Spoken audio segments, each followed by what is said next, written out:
What's up, people? What's up, people? What's up, people? Can y'all hear me loud and clear? Let me know. It's your boy MM2K, man. Man, oh man, oh man. Let me do something real quick, because here's what happened. And y'all saw the sausage being made live on screen. It wasn't supposed to start until right now. Yeah, y'all can hear me good. Let me know if the music is too loud in the background, because that's kind of the vibe when I do these prognosis. I have the music playing in the background, but if it's too loud or something like that, definitely let me know, and then we'll make adjustments where need be. So y'all seeing all the sausage. I know y'all can't see that. Good. I'm about to say, y'all seeing everything happening behind the scenes. Okay, so here's the deal, y'all. Let me fix that. Sound okay? Good. Thank you, Chris. Before we get rolling, man, I want to shout out you beautiful people, man, because y'all are so supportive. We got Chris in the house. We got the homie Democulus. We got Pablo the Third. He said turn it down a little bit. Okay, got you. All right, let me turn it down just a little bit. Let me do this so I can see everything that I'm doing. All right, I'm gonna turn it down just a tad. Y'all let me know if that's good enough or not. Let me know if that works. Okay. Let me see who else we got in here. We got Pablo the Third. We got the homie Projekt Storm. What's up, man? We got Alakazam in the house, and of course we got Chris. We got the infamous Nightbot. All right, so do me a favor, tweet this out, let everybody know that we're live. We gotta have one of them sessions. First and foremost, let me let my wife know. Okay, great. Thanks, Pablo. I appreciate that, good brother. I appreciate you, man, as always. Let me let my wife know. So y'all gonna get me thrown outside on the porch. Let me see here.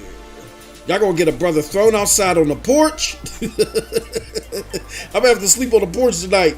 Let me let my wife know I'm not picking her up. I got a surprise for her. I left the car at her job and I walked all the way back. Got me some eczema size.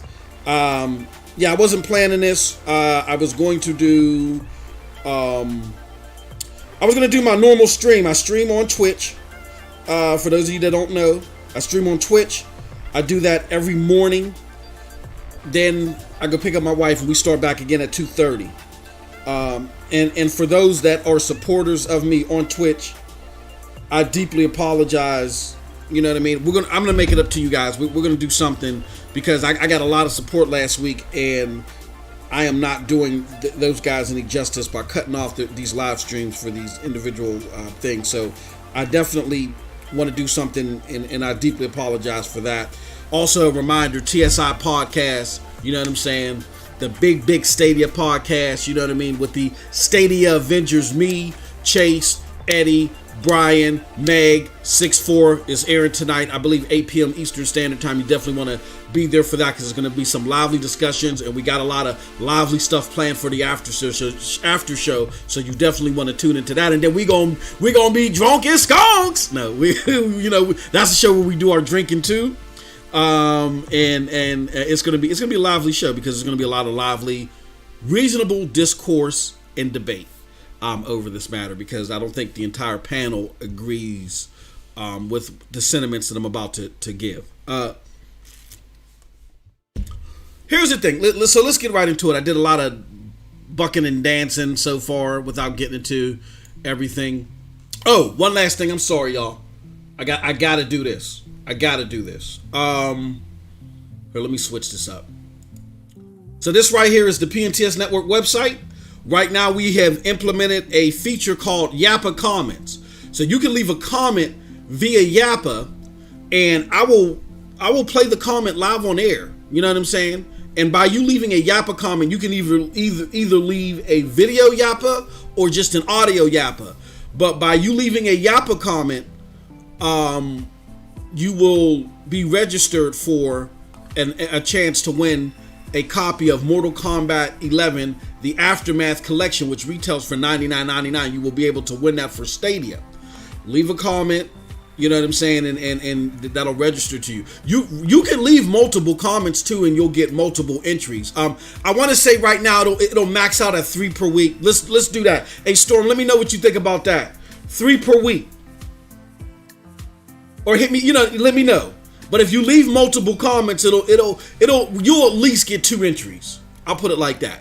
Me and Storm got to talk about that, and me and Storm got something special lined up, because we're going to announce the winner in a special way. We're going to announce the winner September 5th.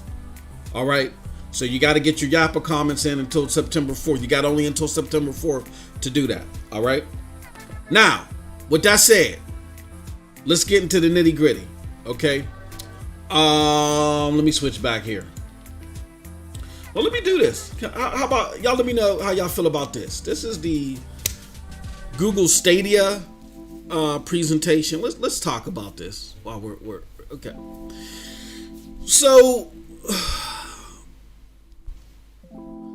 Storm says, I will let you know the people want the code. We are good to make it fair for all involved. Absolutely, Storm. That's why Storm is my psychiatrist, man. Y'all know I'm off my rocker. I need balance. Storm is that balance. He's the chi.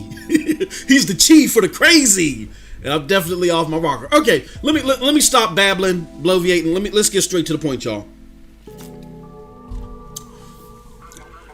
I titled this "Caution to the Community," and it's probably going to be something that I'm going to regularly do because I find myself having these talks across all the communities that I'm in, and I gotta. You gotta excuse me if I feel like I'm tripping over my words at first, because I'm trying to say this without sounding pig-headed or big-headed, or I'm the almighty seeing eye when it comes to gaming. I'm not.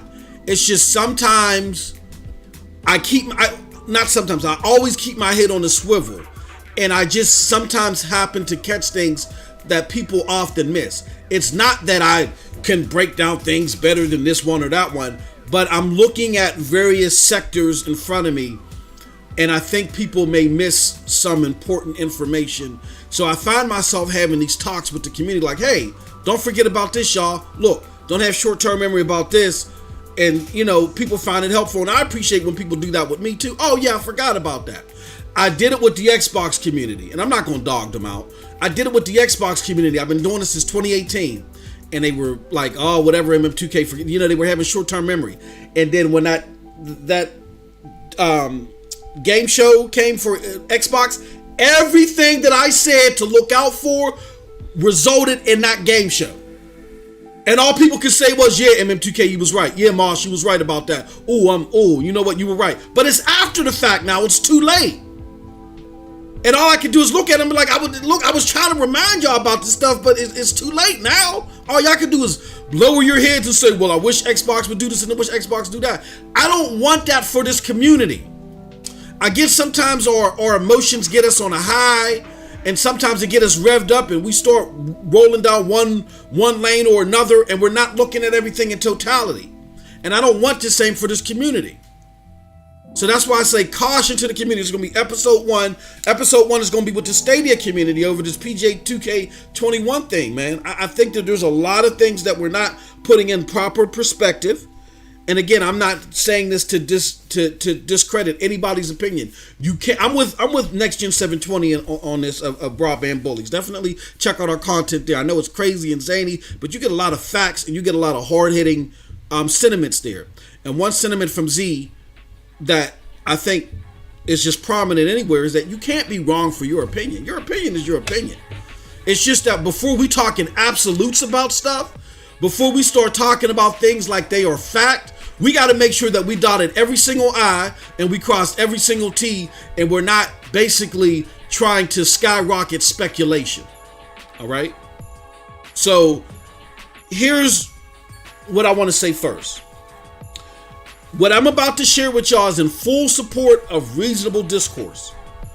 I am in no way, shape, form, or fashion am saying to the community, your opinion is wrong, shut up, play the games, you know what I'm saying? I spoke, and my brother Chase is in the chat. We've had some very spirited and I think very informative debate about this the last few days. And the reason why I've done that, and he's engaged me and I've engaged him, is because I think it's important for not only the community, but Stadia to hear all sides.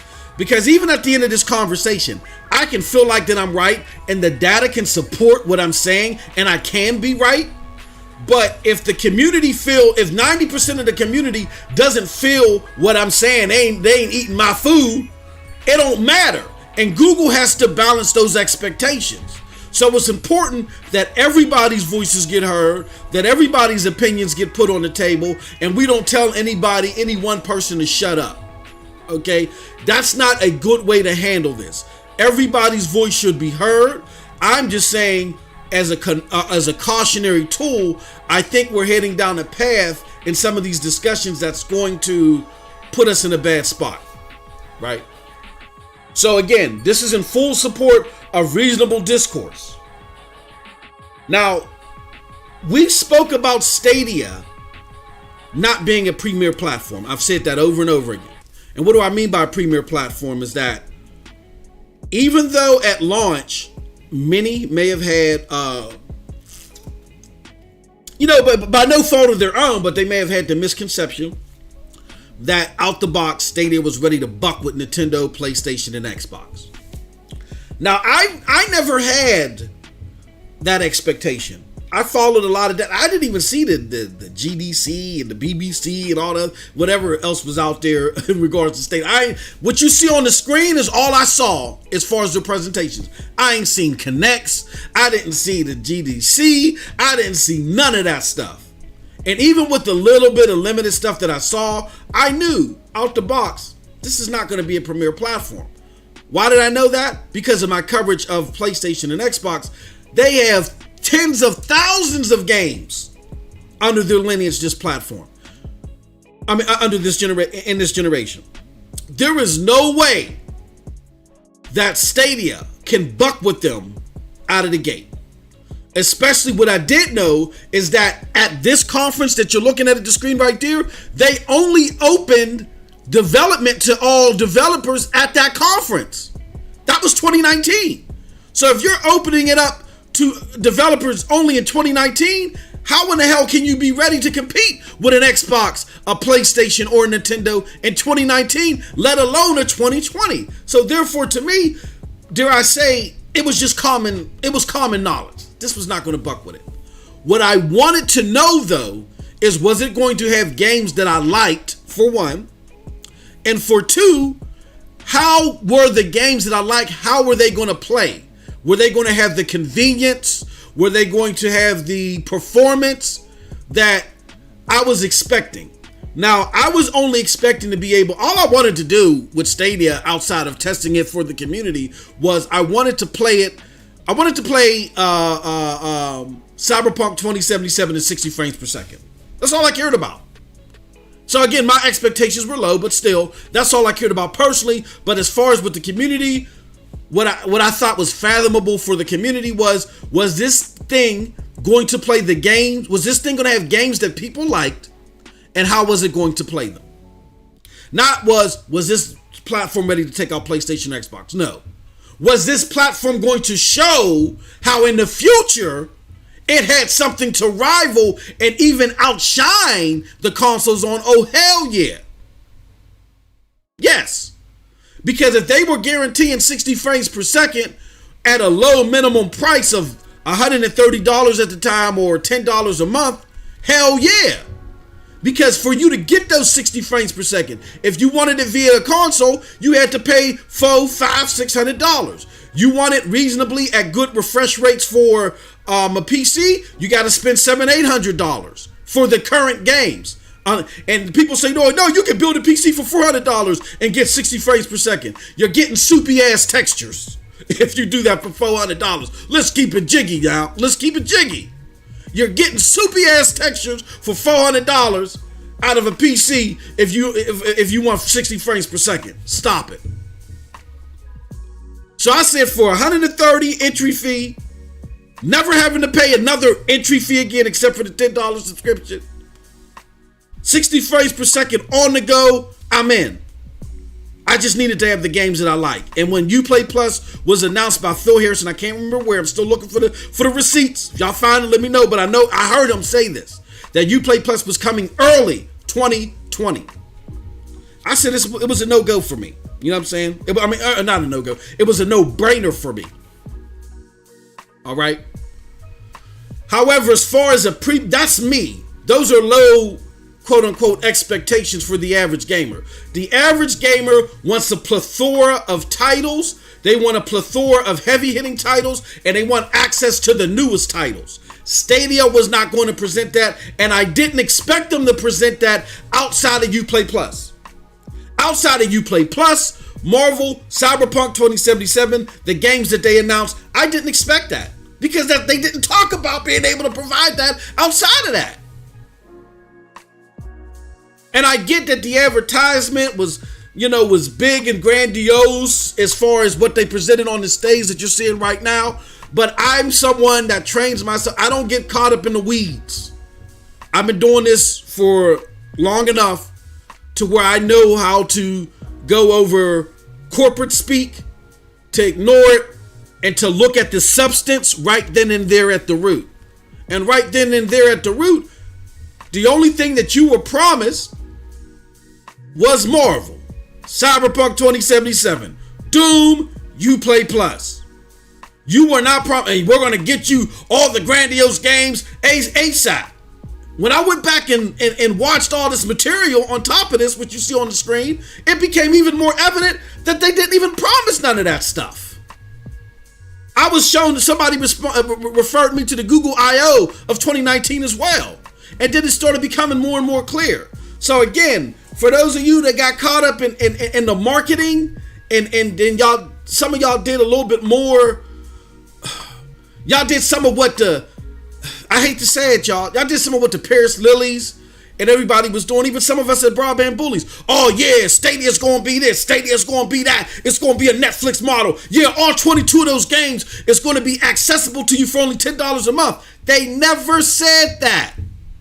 They never said that.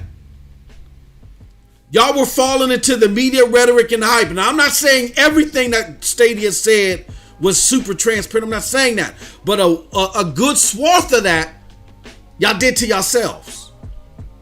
I never had those expectations. Now, with that said,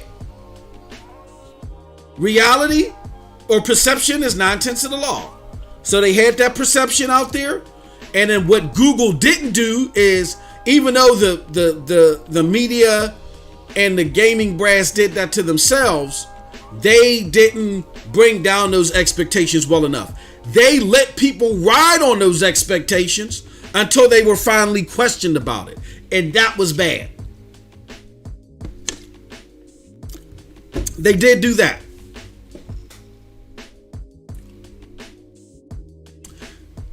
They said that, hey, people went up to them and asked them, hey, did you, you're going to have all 22 of those games accessible at launch, right? For just $10. Oh, no, that's not what we're going to do. And people were like, hold on, but we went all this time thinking that, hold on, how come y'all didn't address this before? That's where they messed up. They let all those false narratives ride time and time again, without them addressing it until they were asked. Well, you never asked us, so. Chase says, they did say in earlier Connects, we are working to bring you the latest, greatest titles. No. Here's what, to clarify what I was saying, Chase, and if I wasn't clear on that, my bad. Let me do it again. They never said that, hey, we're gonna bring you everything day and date. Because that's the issue that we're talking about right now, is why aren't we getting stuff day and date? Why aren't we getting all of these titles right here, right now? Right? That's the issue, and I've never heard that in any of their communications. Never. Even listening to the Connects afterwards, I never got that.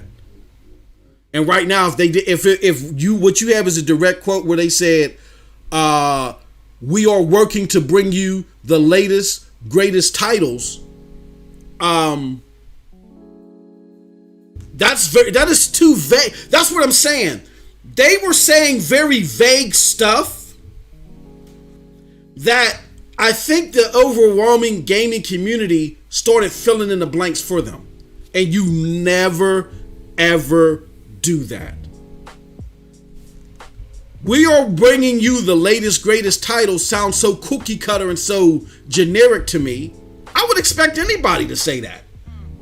If me and my son came out with the Etch-a-Sketch 4500 tomorrow, of course, we're working to bring you the latest and greatest titles. When? What titles? How often? Those are things that we need to get into our ethos before we start deciphering stuff and we start taking things a certain way. And I think we kind of fell into that gap. We kind of created the space. It's Google's fault for not clarifying it by letting us sit in that space and be in the wrong lane. Because everybody does it. Everybody's vague. But everybody else gets asked questions. Like when Xbox says, yeah, we're going to have the greatest cloud experience, we asked them, well, where is the cloud experience going to be? Well, it's going to be on phones, and in future plans, we plan to bring it to XYZ. Everybody knows that if they say future plans, that doesn't necessarily mean 2021. Could mean 2022. Nobody expects of Xbox to have that future means this year. But because they just gave you a blanket statement. People say, well, they might bring it 2021. I'm going to guess 2021.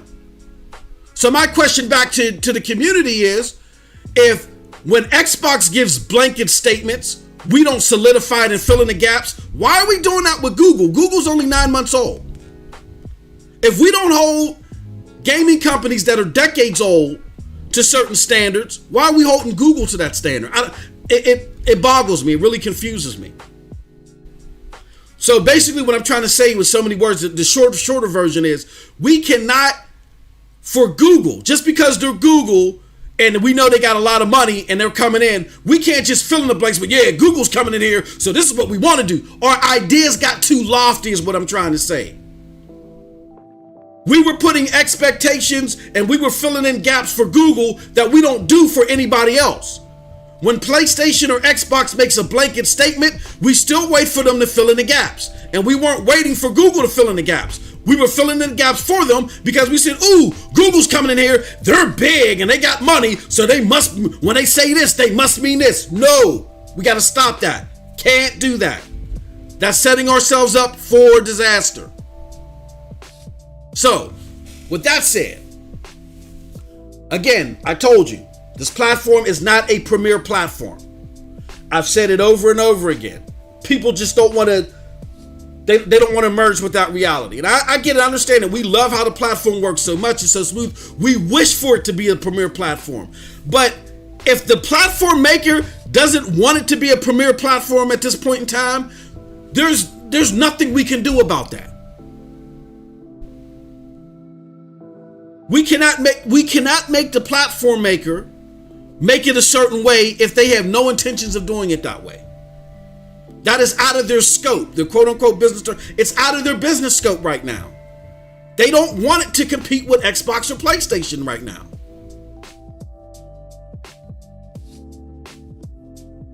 And by all intents and purposes, I don't even think that they're looking to get out of the red with this thing. I'll get into that, but this is still partial research and development for them. I'll get into all that. They're not looking to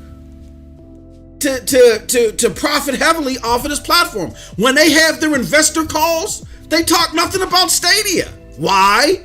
Because it's still partial R&D. This is not supposed to be a revenue stream within the first 12, and dare I say, I'm going to say 18 months. This is not a revenue stream for them. It was never to be that way for them.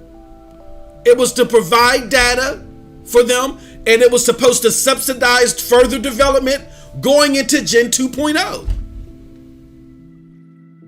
All right? So, again, we spoke about it not being a premier platform.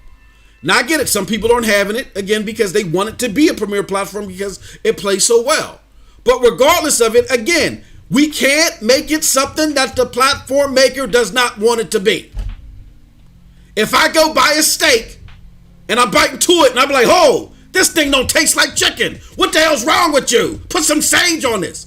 And if the chef says, I never intended that steak to taste like chicken, we got to deal with the reality. I'm either going to buy this steak to taste like steak, or if I want something that tastes like chicken, I don't buy this product. I got to go somewhere else. And again, I'm not saying that to say, deal with it or shut up. I'm just saying we cannot think that we're going to push this into something that's out of their business scope. It's one thing if it was within their business scope for them to compete at this early access moment, and they're doing it wrong, and therefore they're losing, expected revenue because of it. That's different, but it's out of their business scope. So being that it's out of their business scope, you can't drag something from one business scope to another business scope the way that we're trying to do it right now. It's out. We got to settle on that reality. It's out of their business scope. The steak is not going to taste like chicken. When they cook chicken and they put it on the menu, then you're going to get chicken. Right now, you're just getting some steak. Okay? Now, here's where my concern, my caution comes. Being that we're kind of operating void of that reality. And again, I'm not telling people to be quiet, because I think Stadia needs to hear all of this for when they do try to get on the big stage. They got to know what not to do, what to continue to do, and maybe even a little bit of what they shouldn't even be doing now, even in the R&D period, because they do have to be cognizant of their mind share. If they get too far in the hole, they're going to have too far to get up from once they do hit the stage. I will say this: if they start dropping games day and date, if Call of Duty starts coming day and date, if let's just say, if they say, okay, Gen 2.0 is releasing, Call of Duty's coming, Apex Legends is coming, Rogue Company is coming, and all the greatest games are coming, then all of this is a wash. That's why I'm saying it. I don't want to go too far in the weeds. Once they drop the games, if they make that announcement, all this is a wash. So we got to be careful. I'm not saying don't speak your mind, your opinion. You never can be wrong for your opinion. But if our rhetoric continues to buck heavily against the reality, the steak is going to taste like steak. It's not going to taste like chicken. If we continue to buck that reality in our rhetoric, once the reality is fully revealed, like once they come out with, oh, yep, we're dropping Apex, we're dropping Call of Duty, we're dropping it. We were just waiting for Gen 2.0. This was research and development. We told y'all what is going on here. What's wrong? And that reality is revealed. Once the reality is revealed, then we start losing relevancy. So I caution we be careful. Now, when I say we lose relevancy, I'm going to explain what I mean by losing relevancy. So hold on to your seats, okay? But let me go check real quick and see if we got any Yappa comments right now at the moment. Let me see here. Okay, we did get a Yappa comment, and it came in. Oh, my homie Pablo. All right, let me pull it up here. So let me get to it. Let's view the Yap. I appreciate y'all. Hey, yo, the chat is booming. It's a booming. Okay, we got the homie Pablo. All right, so let me pause this. No, let me do it like this. Let me do it like this. Do a little something like this. Hey, Pablo, real quick, because I mean, again, you provided a video Yappa. Let me know if you mind me playing your video Yappa, Pablo. Let me know. But while I'm waiting for Pablo's response, let me check the chat. Uh-oh, Eddie said, what the hell's going on with this breaking news? What breaking news, Eddie? Stop it! Hey, Eddie, stop it, damn it! He's always busting up my goddamn streams with breaking news. Uh-oh. What's going on? Jeez. All right, let me see here. Let me know, Pablo, if you mind me playing your video Yappa, putting it live on stage. We got, let me see who we got here. He said, breaking news, Xbox and Facebook strategic partnership to shake up cloud gaming. Huh? I got to check that out. That's the title. Oh. What? Okay. Y'all got to fix that. My fault. Why does it say that? That's crazy. Okay. Copy. I thought I fixed that. Thank you. Hey, Eddie. Eddie, don't be a butt munch all your life. My brother pulled my card, man. Here, I'm going to fix that real quick. PNTS special. All right. Thank you, Eddie. I appreciate you, good brother. Don't be a butt munch all your life, Eddie. He said, oof, you almost got me, MM. Oh, that's funny, bro. All right, I fixed it, y'all. Let me see here. Pablo, did Pablo respond? Pablo didn't respond, so I'm just going to play the audio from it. All right. So let's do this. Let's do a little something like this. Where is it at? Where is the Yappa? I just had it. Okay. It doesn't want to cooperate. Let's do this again. Oh, there he goes. Okay. All right, we're going to play it.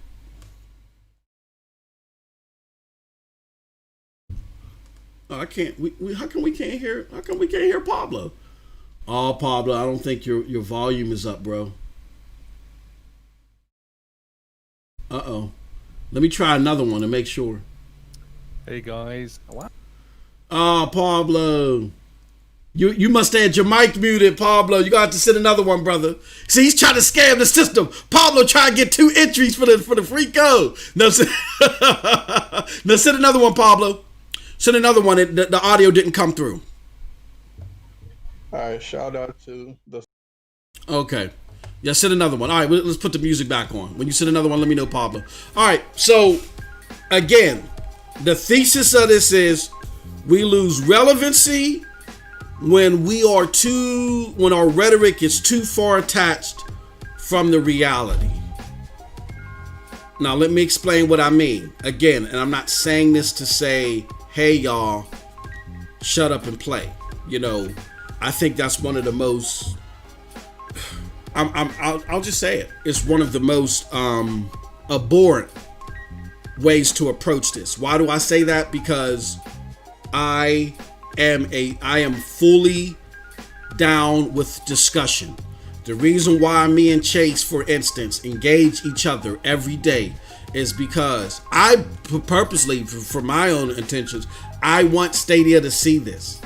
I want Stadia to see where the community is coming from. I want to make sure that Stadia is not in a comfort zone and they're just listening to MM2K, Storm, and the people that may be on this side of the fence, and they're just listening to us out of comfortability. I want them to listen to everybody. Then what I want them to do after they listen to everybody is they look at the community and say, even though MM2K, might be hitting it on the nail, how many people feel the way that Chase feel? I want them to do their research. And then I want them to see, oh, shoot, 85, 90, 95% of the community feels the way that Chase feels. So even though the reality favors what MM2K is saying, we ain't done our job managing expectations because everybody feels the way that Chase feels. We have to be more transparent. We got to do this as far as the games. We got to do this this is what I want Stadia to do. And you can't do that if you're only showing one side of the fence. So before I go into this about the whole relevancy thing, I want to caution the community. Stop with all this. Shut up. Don't say nothing. Stop it. I'm always for discussion. I'm always for provoking thought. That's why me and my bro can go back and forth and talk about this cordially and give you guys great threads to go through. And maybe y'all sit there, maybe if y'all sitting on my side of the fence, y'all say, oh, you know what? I agree with you, Chase. If you sitting on Chase's side of the fence, okay, all right. I agree with you, MM2K. It's not always about preaching to the choir. It's about provoking thought. And I left the Xbox community for all that preaching to the choir, bibble babble bull crap. I don't want that here. So most definitely, if you want to see great discussion, jump into our threads. If you don't want to see it, then go ahead and go preach, go to your choir and just hang with your choir. But the whole message is shut up, don't say nothing, just take it or leave it. I don't like that because, again, it keeps us in a silo and we don't know. The community could be festering one way or another. It could be a case of the vocal minority versus the non-vocal majority. You always want to keep your head on the swivel and see what's going on everywhere. Everywhere. So we just got to be careful of that. So Demaculus says no one is telling anyone to shut up. Demaculus, that's not true. You're not telling anybody to shut up, and I respect you because you give great opinions on the other side. You're not guilty of it, but people are doing it and it needs to stop. You're not guilty of it, but it needs to stop. All right. So with that said, here's what I mean about we are running the risk of losing relevancy if we detach ourselves too far from reality. Here goes the likely scenario, and I'm gonna give you my supporting information on this scenario. Here is the likely scenario for Google Stadia. Y'all ready for it? Y'all ready for it?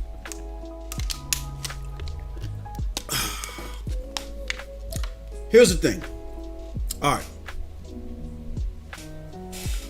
The likely scenario is Google decides to launch Stadia late 2019 to keep its tech advantage. They know what Microsoft is up to. They know the way Microsoft is doing it. Phil Spencer bibble babble so much. We talk about this on PNTS Network Broadband Bullies, that he talks about things while in flight. He gives away, he shows his cards. He has the worst poker face known to man. It's horrible.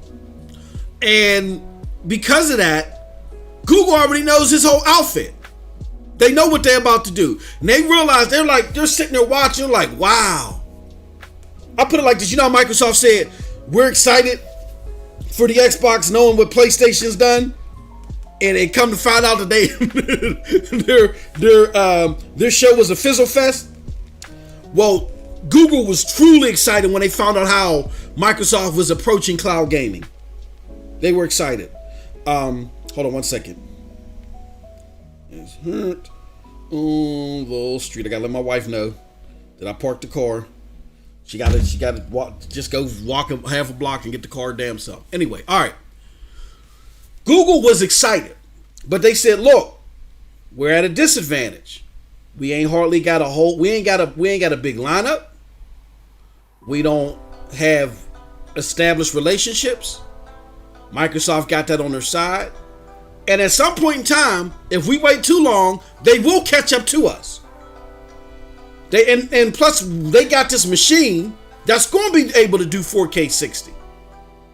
We got to launch this thing now because we got to collect data to be able to rival that 4K 60 they're going to be able to do, for it to be transportable and for us to be able to do more. We got to have, our tech has to have an advantage. That's what's going to carry us until we get the games and until we get the relationships established. Will be our tech.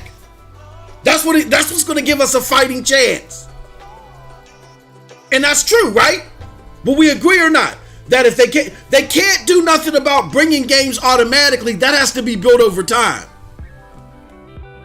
But if they got something that can outperform the other platform, that may open some eyes. It may not open the majority out front, but it may open enough eyes where they'll get enough people over to the platform where they can start off with something and grow it.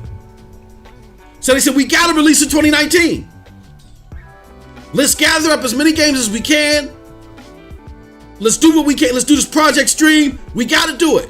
We got it. This is our window where we can collect enough data to where we're comfortable enough to our platform can then compete with the Xbox One, the Series X and the PlayStation 5. Makes perfect sense to me.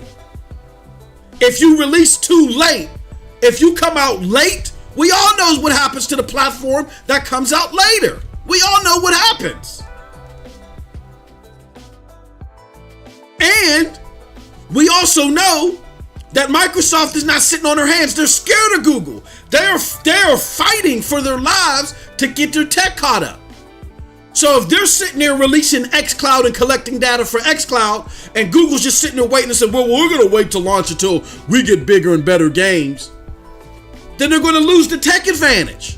Period. So that's common sense. I'm sorry. As far as I'm concerned, I'm willing to go back and forth about a lot of stuff. I can't go back and forth with that. That's self-explanatory. So, in light of that, this launched reasonably as a partial R&D and early access. Now, when I say that, I'm not making an excuse for the lack of transparency and the piss poor communication that they had during launch. I am not doing that. Instead of sitting on their hands and letting people make up what the system was going to be, them clarifying that stuff sooner, and there's a way to do it. You can sit there and not let people over project or overshoot the moon on what your product is, while focusing on your clear points. And they just didn't do it. They just let this anticipation build up, and they thought it was going to ride them into launch, and that was silly. That wasn't bright at all. Now, many in the community feel that what should have happened is that they should have said, well, we can't do this and we can't do that. And to me, that's horrible. That you don't do that in business. Xbox doesn't come out and say, look, oh yeah, just so y'all know, we can't be on TVs and we can't do this. PlayStation Now never came out and said, oh no, we can't do 1080p and we can't. No, they highlight what they can do without trying to hide what they can't do. Again, they highlight what they can do without trying to hide what they can't do.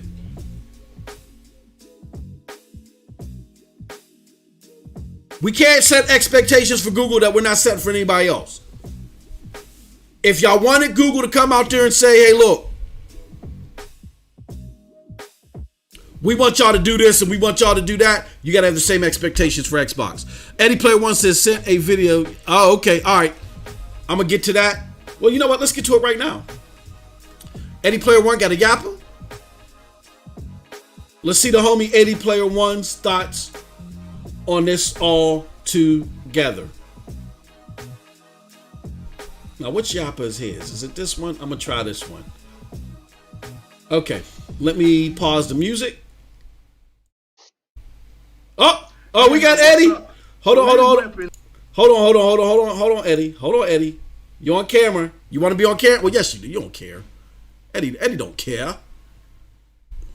Eddie don't care. All right, let's do this. Bada boom. Can I extend this? No, I can't. I can't right now. Maybe I can increase the size a little bit. There we go. All right, we got Eddie Player One in the house. There goes Eddie Player One. So he's about to give his opinions on this whole Yappa thing. I mean, no. He's about to give us his opinion while using Yappa, but give us his opinions on this whole thing. So let's listen. Hey, man, what's up? So here's my opinion on this. It's not about being a content creator, or it's not about a specific game. It's about communication. It needs to be clear. If somebody says a game is coming day and date to that platform, and you know that is not coming, just go ahead and speak. Don't be on silence. And it's up to us to point that that's a mistake that needs to be corrected. Good point, Eddie. Got you. And I'm gonna address that. So Eddie says to him, it's the lack of communication. Might I add, Eddie, that you think it's the lack of timely communication by Stadia, right? May I add that? You think it's the lack of timely communication by Stadia, and we need Stadia to be more forthright And when something goes wrong, they're immediately out there. Here's what I say to that. Let me see. I just want to make sure that I'm not going to cover this anywhere else because I don't want to repeat myself. I do cover this later, but I'll say this. Let's just say if PGA2K21 was launching on the Xbox and the digital orders weren't ready on Xbox Live. And so people were complaining, hey, look, the digital orders ain't working, or the digital order isn't there yet on Xbox Live. And so then Phil Spencer and company knows that, okay, 2K is working on it. And they're trying to, there's just something on their end technically that's screwed up. And they can't, that's why they can't get it in the store yet, but they're working on it. And if they can't get it within 2 hours, which apparently seemed to be the service level agreement, because if you notice, it was 1 hour and 58 minutes. So it looks like that Google may have established a new service level agreement to say, hey, if you can't get it rolling within 2 hours, let the people know at least, okay, please. And I think that's fair. So within 2 hours of them probably trying to get this thing to work, they decided, you know what? We can't do it. Let's send out a statement. Hey, y'all, we can't get this thing to work. Sorry, we had to push back the date to XYZ. Or push back the time to XYZ. I think that's fair. Why do I think that's fair? Because that's what works. That's what happens on other platforms. Never have you seen an issue with a launch of something for a platform and the platform holder, a technical issue at that for a launch, and the platform holder comes out and speaks before the publisher or the dev within a short window. And I think 2 hours is a reasonable window. Now, if it's what I originally surmised this morning when I got ready to go for my walk and I saw all this about 2K21, I was under the impression that at 8 a.m. Eastern Standard Time, 8 hours after it was supposed to launch, there still had not been no communication. That's different. When you start getting into the 2 or 3 hour window and you haven't heard from nobody, then yes, the platform holder has to get up and speak up. And they have to say something to the effects of, hey, look, we're aware of the issues with PGA2K21. We are working with the developer to get this published and get this out there, and also or send a communication as soon as possible. Bear with us. I think that's reasonable because that would be reasonable with any other platform. Like, here's the problem, and here's where I think we don't realize we're setting double standards. We want Stadia to compete with current platforms, but we hold them to a higher standard. Like, you can't have both. It's either they work off the standard set with the current platforms, or you expect them to. I mean, you know what I mean? So again, I get Eddie's point, and Eddie's point is valid. You got to have good communication. But when we got to deal with these issues with a scalpel, not a sledgehammer. If you deal with this with a scalpel, and you look at this particular situation, we don't know what happened. It could very likely have been a technical issue with on 2K's end, and they were working to fix it. They said, you know what, we just can't do it. We feel like we'll get it resolved by noon. Bada boom, bada bing, we're done. Right? We don't have that information. And again, because a response was given to us within 2 hours by the developer, I think that's outside of the bounds of what we're talking about with communication. I'm like, if we're saying that the expectation is as soon as something goes wrong with a launch, the platform holder is there, then I want you to show me links to where the same has happened on Xbox, PlayStation, and Nintendo. And I'm not talking about issues with the platform holder. I'm talking about issues that the developer or the publisher had. Provide me the links, and I'll shut up on that point. Again, an issue occurred with the platform holder. I mean with the developer and the publisher, not the platform holder. And the platform holder jumped in and said, whoa, well, before we know what technical issue that we're having, we're just here to say that we know they're having a problem with something. What that problem is, I don't know, but they're having a problem with something, and they'll let y'all know something soon. Goodbye. Sayonara. I've never seen that happen before. You've never seen that happen before. If you have, and I'm wrong, I'll take the L on that. If I'm wrong, show me the link where it's happened. Because I'll be all ears. So,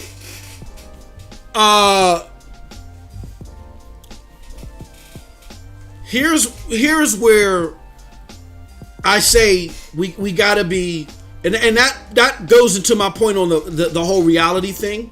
The reality is that 2 hours of having launch issues, if it's the platform holders, if it's the platform holders' fault, yeah, you gotta say something.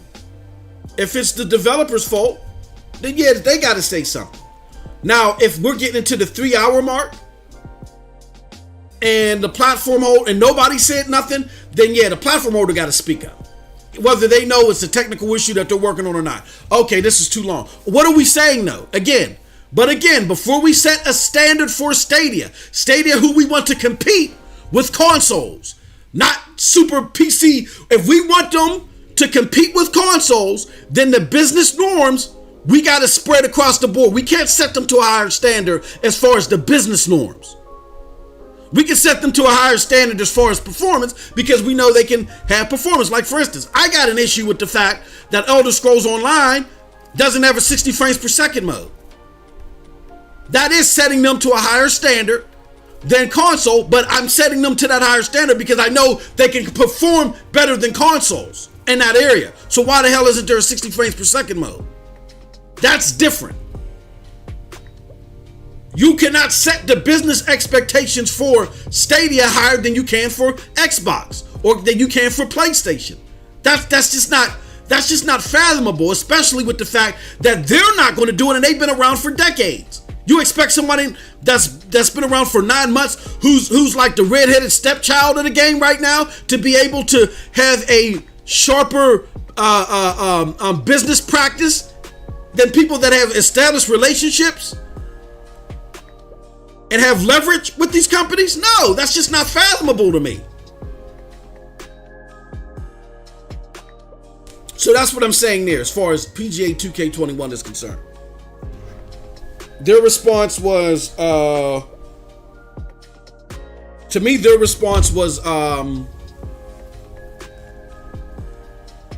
I don't see where we have any evidence to where this falls on Stadia's lap.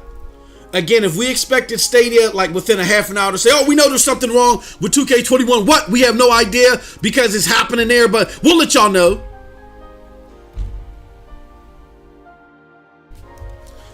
That confuses me. And that confuses me because in me covering all of these platforms on a regular basis, I've never ever seen them do anything like that. And I've seen plenty of issues with launches of things that are on the publisher and the developer side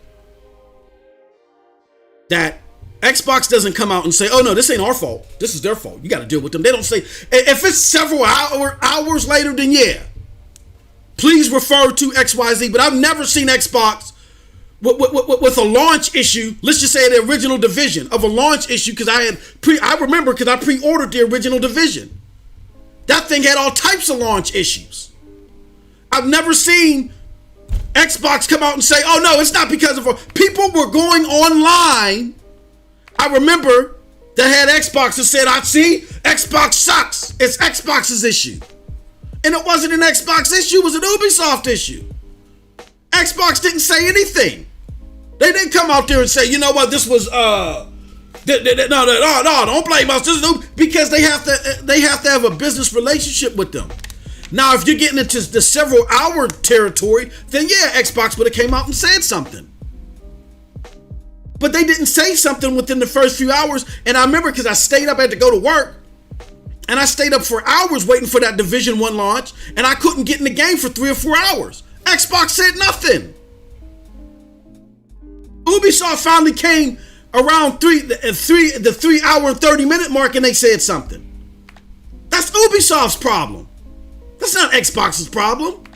And nobody ever pinned that on Xbox. So how are we pinning this on Stadia? I don't understand, unless what y'all are saying is that we're not going to take it. We don't like it when nobody doesn't respond within 30 minutes. If that is your message, then okay, fine. I can rock with that. But if y'all message is Stadia ain't responding within 30 minutes, I don't understand that if y'all are not making that the norm for everybody.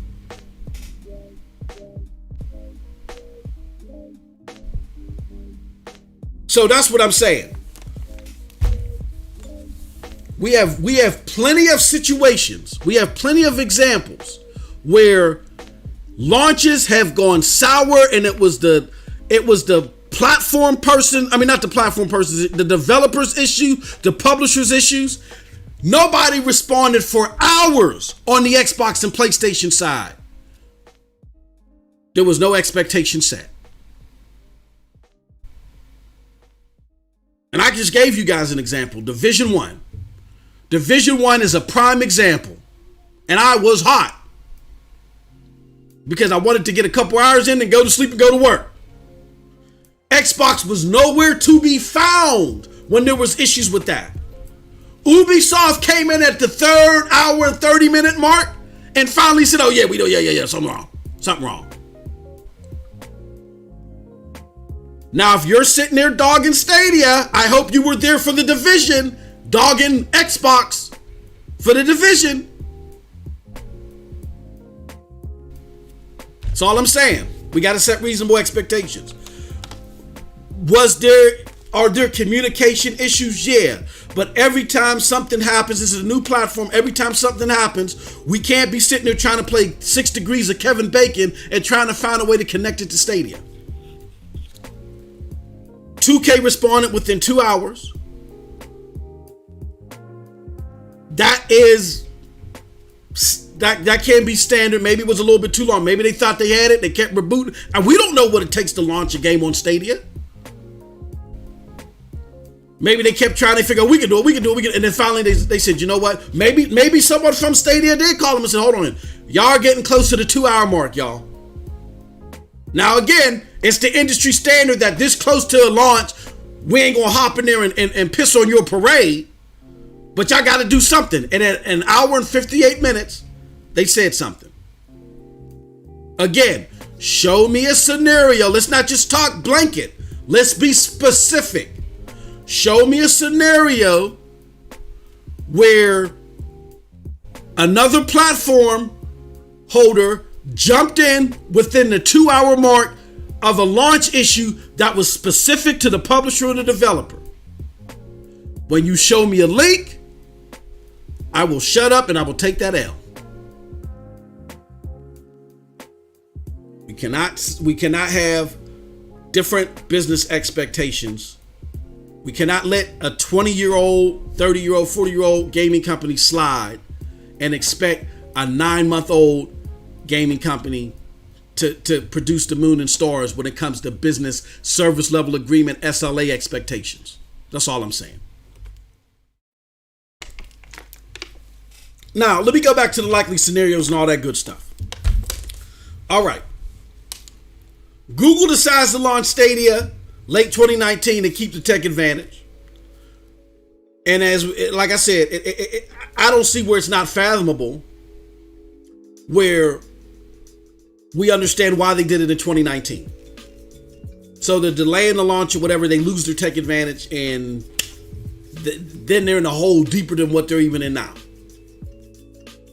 Okay, so then we can then fathom that the launch served as a partial research and development and early access.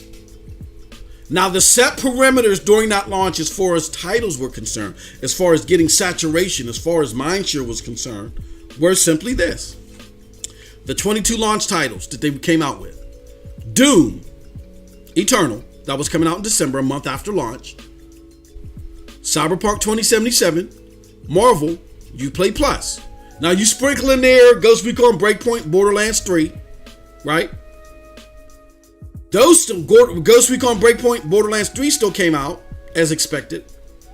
But all that other stuff, 80% of the other anchors, didn't happen. And because that didn't happen, that threw the whole perimeter set out of whack. All right? Now, why didn't those things happen? Because Stadia's game plan was hit with game delays. Ubisoft poor financials, which affected Uplay Plus. Because when Ubisoft had those poor financials of Ghost Recon Breakpoint, they pushed back all of their initiatives. The poor launch of Ghost Recon Breakpoint wasn't Stadia's fault. It wasn't even on the platform yet. The platform wasn't even out. But it got affected. So everything got pushed back. And then also the final thing is they got hit with COVID. Now some may hear that and say, well, what does COVID got to do with this? Because Stadia works in the cloud and Bungie was talking about COVID don't affect them. Well, here's how it does it. COVID is affecting the end result on other platforms, which is those publishers and those developers' main projects. And again, like Uplay Plus, their main systems, if they get pushed back, that's going to push back their work on Stadia. Let me give you guys an example. I'm a taxi driver. I'm going to go pick up Eddie. Eddie is a regular customer. Eddie is a normal customer of mine. Every time I pick up Eddie and I take him to the airport, Eddie gives me $150. So a lot of my income comes from Eddie. But then the homie Stadia Rev says, no, hey, yo, MM2K, yo, come here, bro. What's up? I need you to take me to the airport. What you working with? Oh, I got $20. Oh, no, no, Rev. I can't, you can't. Hey, look, I got to take care of Eddie. You see this traffic? I wasn't expecting this traffic. Traffic is backed up. Look, man, go call another cab. I can't take you to the airport. Well, no, man. No. Okay, I got 50. No, look, man, you're not talking my language. Look, how much does Eddie give you? Well, I can't tell you that. But what you offer me? All right, I'm going to offer you $200 to take me to the airport. Now, here's the problem with that. Rev is offering me one time more than what Eddie gives me for that one particular trip. But see, Eddie is a steady consumer. He's a steady client. He gives me $150 every single time. Rev is only pulling out his $200 right now. I can't guarantee that I'm going to get that from Rev again. Because Rev started off with, trying to throw me a 20 piece. So under that pretense, why would I jip Eddie, who is a steady $150, for Rev that's only offering me $200 at a time? Now, where am I coming at with this? Where I'm coming at with this is, y'all think that Google can just throw money on the table and get Fall Guys in 24 hours after released on PlayStation. They can get Call of Duty next week. They can get Rogue Company 3 hours from now. It don't work that way. Because of COVID and all this other stuff, it's pushing back resources on their guaranteed money. On their guaranteed money. Until Google gets their population up, they're like, I'm not going to risk just this one-time bag for my guaranteed money. You feel me? That's what I'm telling y'all. This whole premier platform expectancy thing, y'all got to let it go. Y'all are not looking at the complete business side of this. They're not going to mess up their gear. They're not going to sit there and jip their guaranteed money just for a single bag. And no matter how much money Google has, they have a budget. They're not going to give 2K21 $2 billion to ensure, to say, look, we're going to give y'all $2 billion to make sure PGA2K21 is day and date. Because I'm going to tell you, that's what Strauss Zelnick is going to want. Because in order for him to make sure it's day and date on Stadia, to make that a priority, he's going to have to pull resources off his guaranteed money. And they're not going to do that. They're not pulling from their guaranteed money right now until Stadia gets its weight up. Now, to address Stadia getting its weight up, here's the problem that the community is starting to cause for itself, where I say we're at the risk of losing relevancy, where we need to be cautious. Stadia's plan fell apart. 80% of its effective lineup was bombarded by delays, whatever the case may be. Now they got to scramble. They're a new company. They got no legitimate connections, but they got to fill this void. We as the community, rightfully so, are saying, look, man, I understand it, but business is business. You got to come up with these games. You got to do something. So they approach devs and publishers like a Strauss Zelnick, and they say, look, is there any way we can get PGA2K21 day and date? We can get this day and date. Is there any way we can get Mafia Definitive Edition day and date so we can calm the nerves of our fan base?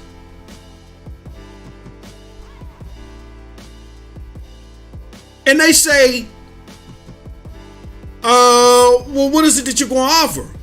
Because you understand, right, that there's 50 million people on Xbox, there's 100 million people on PlayStation, God knows how many people on PC. Y'all may be scratching the surface with 1 million. So in order for me to make that happen for y'all, the other platform that we gotta diverge resources. So which one of those platforms am I going to delay and risk pissing off for future endeavors so you can get PGA 2K21 day and date? How much are you putting on the table? 150 million? Man, get out my face. That's how that conversation goes. Yo, Phil Harrison, get your weight up. When you get your weight up, then come with us with a bag. But you got to do both. We got to get money up front, and we got to have sustainability. We got to know that this DLC is going to be bought up. People are going to be playing it. The promotion, the advertisement, all that stuff comes into play here. Pre-orders is up. Get your weight up. Right? During all this conversation, they released the free tier. Free tier skyrockets user signups. And the data shows that those users are majority casuals. They're casuals. They're like, oh, so they're looking at each other. Oh my goodness. Our prayers have been answered. Wow, we didn't expect this thing to, God forbid the horrors of COVID, but we didn't expect this thing to be so successful. Wow. And trust me, I've seen the numbers. And somebody that's seen the numbers with me's in this chat too. I ain't gonna say nothing. Shh. I've seen the numbers. It was hella successful. That's why that's part of the reason why I'm cautioning y'all right now. They're like, yo, chill out a little bit. Because you're talking past the reality here, and you might be talking yourself into irrelevancy. Because when these numbers drop, when this info drops, people may turn back and may go, hold on, but you see them, you feel me? Again, I'm not saying shut up. I'm just saying, let's come over more fathomable information. Let's analyze this data a little bit more. Let's be a little bit more rationalized in the output that we come to before we talk in absolutes. Because I'm letting you know I've seen the data. I've seen the data.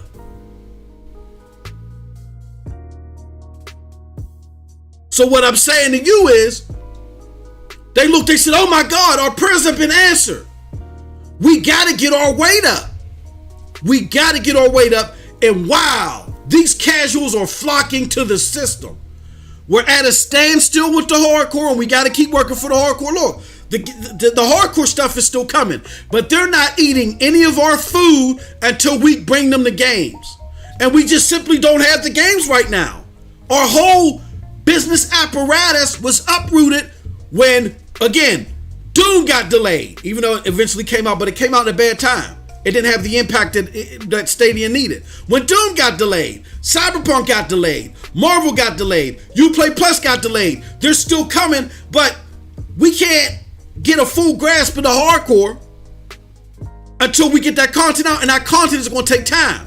And what's going to help us get that content faster the way that we need to is when we get our weight up. And now, thank God, we found a way to get our weight up. Let's talk a little bit more to these casuals and get them on a little bit more. We ain't forgot about the hardcore. We still got the hardcore stuff, but we got to focus.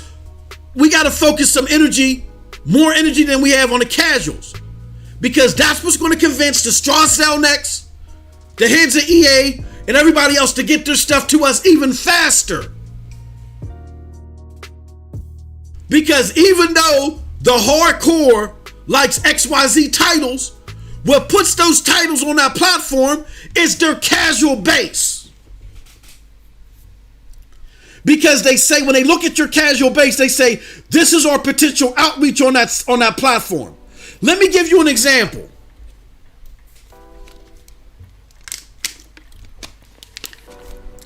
Xbox did not get a lot of games this generation that PlayStation got simply because of that factor. PlayStation had more casuals, had more saturation. People said, you know what, we're working with a limited budget. We don't want to deal with multiple platforms unless it's lucrative for us. Even though Xbox is at 30, 40 million, PlayStation is at 60, 70, 80 million. We're going to focus on PlayStation, and maybe we'll come to Xbox.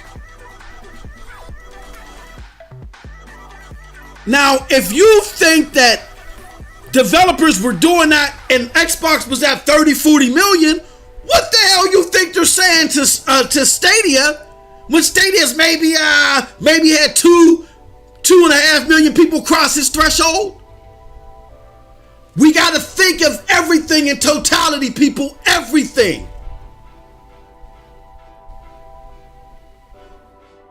So again, Stadia's like, oh my God, we can get our weight up now. We can then not, if we keep this path going, if we keep this going,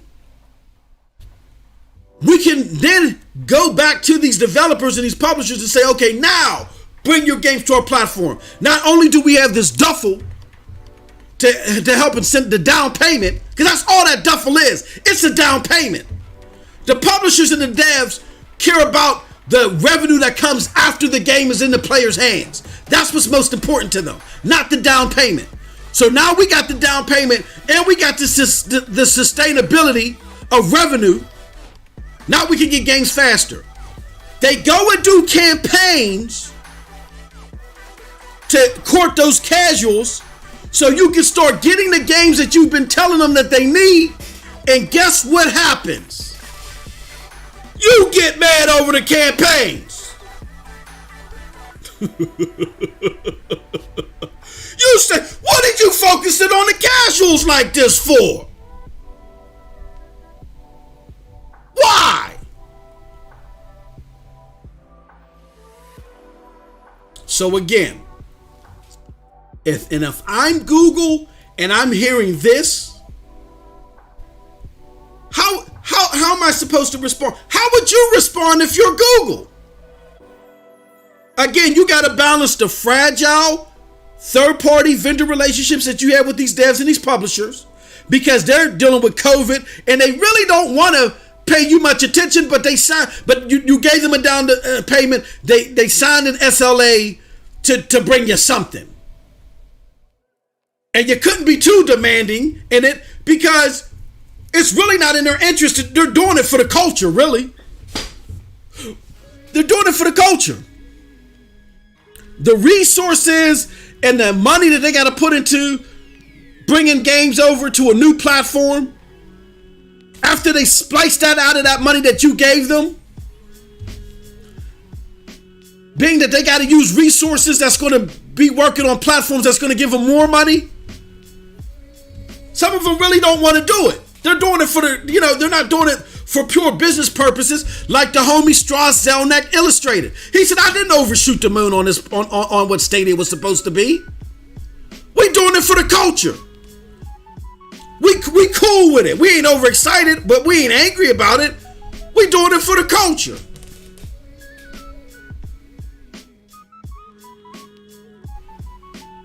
So if I'm Google, in light of all this, and I have a particular player base that's telling me, you got to get more games. You got to get more games. And I'm sitting there pulling my hair out, and I'm struggling to figure out how. And finally, this miracle falls in our lap, where we open up the free tier, and gamers are coming expeditiously, and they're starting to cap off. I'm gonna be as transparent as I can about the data without giving you the whole nook and crannies. And it's starting to cap off down. It's starting to come down. The peak isn't maintained. It's still way better than what it was. It's still way better than what it was before. But you see that their interest is starting to subside. You say to yourself, I don't want that to subside. In order for us to get the hardcore games that we need to really anchor us, the real anchor is the casuals. Everybody knows that. The casuals subsidize the hardcore games that we want. That's everywhere. So how can you be mad at a campaign for your true anchor, which is the casuals? Without the casuals, you don't have nothing. That's why Xbox is getting trampled. They lost to who? The casuals. At the beginning, Stadia had a focus message purely for who? Us, the hardcore and the tech enthusiasts. We can't have short-term memory. Remember? It was so bad that people started saying, you know what?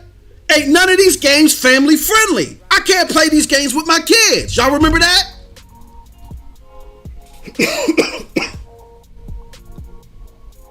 So we can't have short-term memory. We can't sit there and act like they've always been working with the casual. That's not true. They may have been older titles, but they were titles that were catered to a hardcore audience. Because people were complaining, I can't play these games with my kids. I can't get jiggy with this. If I can steal one from Friday after next, or next Friday, whatever, I can't get jiggy with this. That's what they were saying. So they had to cater a little bit more to the casual, but they still were catering majority-wise to the hardcore. And then the hardcore kept saying, well, we need more games, we need more games, we need more games. Stadia goes to the devs and the publishers. And the devs and the publishers is letting them know, look, man, you gotta get your weight up. They start to get their weight up. You tell them why you getting your weight up. That's what Google hearing. You tell them, get your weight up. And when they get their weight up, you say to them, why are you getting your weight up?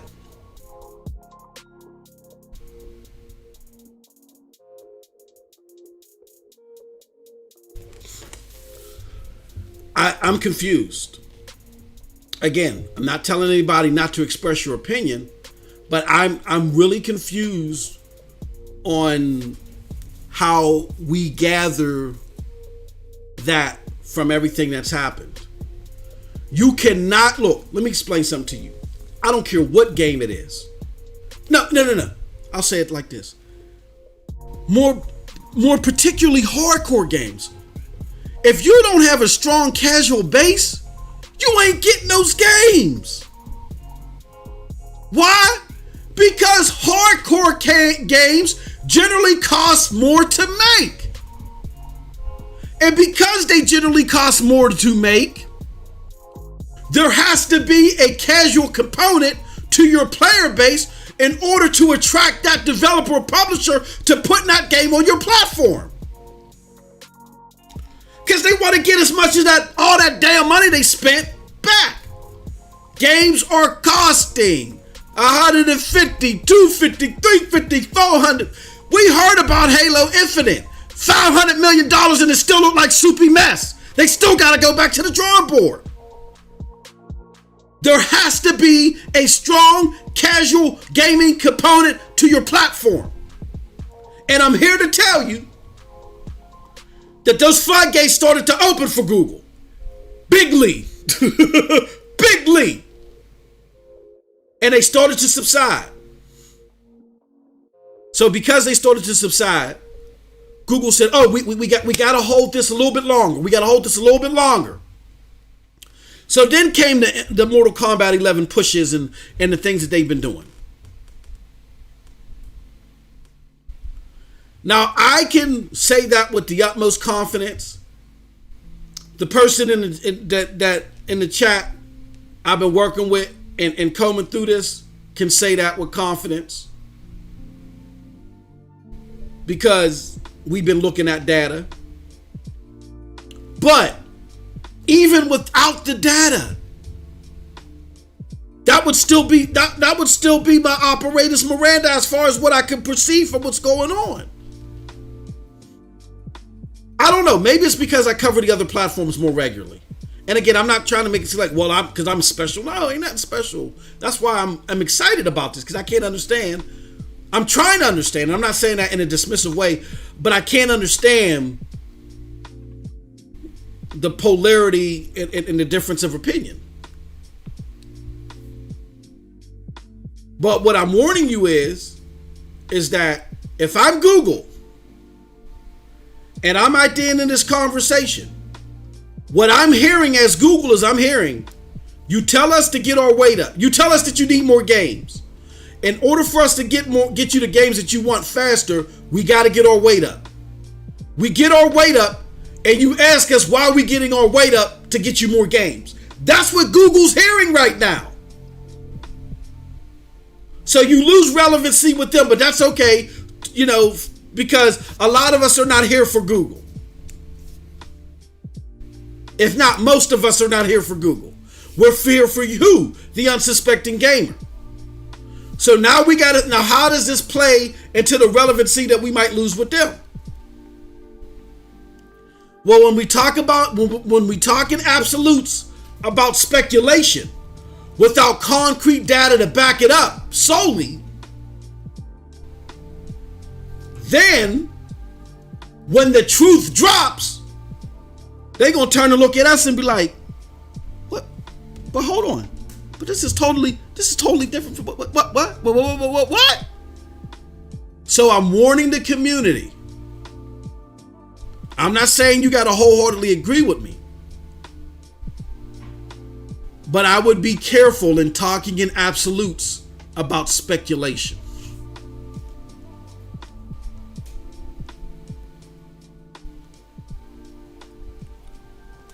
I'm going to minus out the data that I'm looking at. I think I painted a very clear and vivid picture. They wanted to launch Doom, Cyberpunk 2077, Marvel, Uplay Plus. That was going to be the plethora of our offerings. And then little by little, there would be little driblets that came along the way to keep us intrigued. The things that was going to anchor us got pushed back, got delayed. So those little driblets that they were like, oh, well, they'll come when they come, but they're coming in 2020. They then had to rely on them and try to push them up further. The owners of those driblets was like, well, hold on, we said we're going to support the platform, but if you want us to bring this sooner or bring it to your platform altogether, what's my incentive? Well, I got this duffel bag. Well, no. We know what you offering us up front, but you got to understand, in order for me to make this happen sooner than what I expected, or now to do it out of the blue, I got to pull resources from my guaranteed money. What is in it for me if I do that? And trust me, you can't give me enough money up front to supplement that. You got to get your weight up. I think I've laid out the case without y'all seeing this data that I'm looking at to supplement that and understand that. So that's the whole casual gamer thing. Now, to this whole thing with PGA 2K21, because a lot of y'all might be saying, what the hell does this got to do with PGA 2K21? Again, we got to understand that this is not a premier platform. That a lot of these developers have Stadia on the back burner.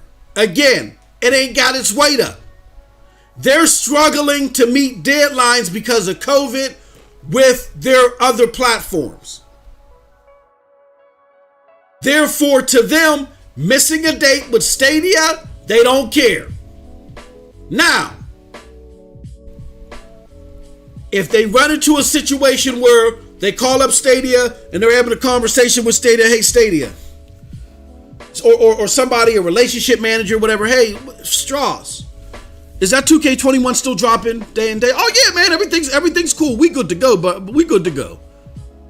And somebody says, okay, great. I appreciate it. Just wanted to double check and confirm. Hey, y'all have a great launch. Okay, great. Have a good one. That person hangs up the phone and then goes back to dealing with Xbox and PlayStation and monitoring the complaints or download issues there. They probably don't probably realize that maybe they should call the techs and ensure that what they just said on the phone is going to happen. Now, why do I say that's a likely scenario? Because we just ran into a situation, and I was live on the air with the homie Eddie, Player One, where EA, spoke out of order and said that Apex Legends was coming to the platform.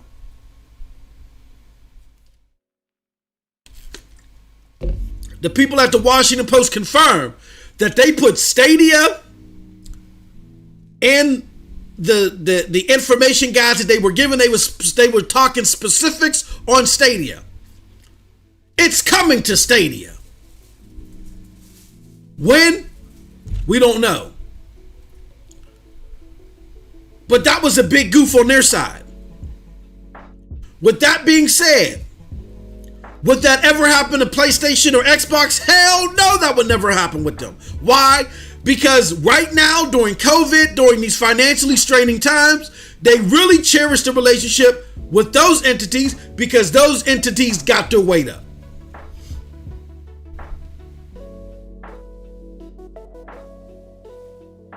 We got to understand, and we cannot overlook that dynamic.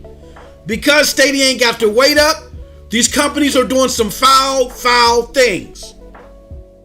Now, in response to, well, if we know that they're doing some foul things, MM2K, why don't Stadia have a rapid ready response team, right? Have a rapid, and as soon if PGA 2K21 don't release on 12:01 a.m., then Phil Harrison goes out there and he goes out on Zoom and he lets everybody know why. Because once you set that precedent, you can't push back. And I think that's too dangerous of a precedent for them to set right now. I personally think that the 2-hour window is fair with some caveats, and we're about to get into that. But again, before we get into that, I just want everybody to understand that we start speaking ourselves into the land of irrelevancy when we talk absolutes about speculation. There is not enough information out there to confirm that the hardcore is being abandoned.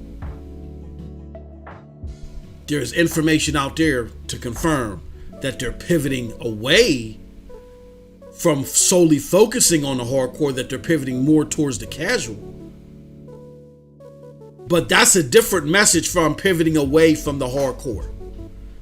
There's not enough information to confirm that, so we can't speak in absolutes of that. Well, you can say whatever you want to, but I'm just saying, you run a serious risk of that being your message. Also, we run a serious risk of losing relevancy when we take situations like PGA 2K21 and we say Stadia messed up. Stadia didn't do something. Stadia followed the normal practice business model that PlayStation and Xbox would follow in this situation. From what we know, If we find out something different, then let me be very clear. If we find out something different, then fine. We hold their feet to the fire.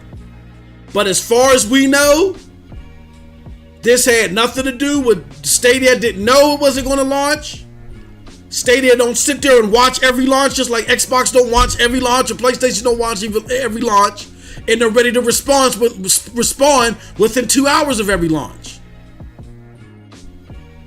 And because that's the expectancy set, the business expectancy set with other platforms, we cannot hold Stadia to a higher business expectancy. With caveats. So, I think we should keep that in mind. With that being said, here are what I feel are the issues as well that definitely got to be addressed. I'm not going to sit here and act like that Stadia not being a premier platform is okay, because people are paying money for it.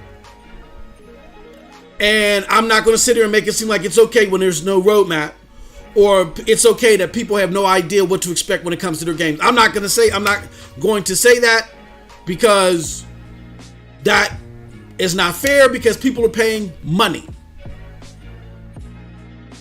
Here's what should happen. And even in early access, expectancies are met, and when those expectancies aren't met in advance, somebody comes out and they say something. So here are the hardcore legitimate issues.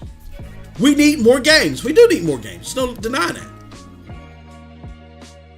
We need to know what's going on when things are going to be day and date or not be day and date, because there's just a reasonable expectancy with gamers altogether. And the communication and roadmap needs to be better. Those are plausible issues, and I think that sums up all the plausible issues that Stadia is dealing with. But I want to go over what are the non-plausible versus the plausible ways to address those issues. Before I get into that, let me see if we got another Yappa.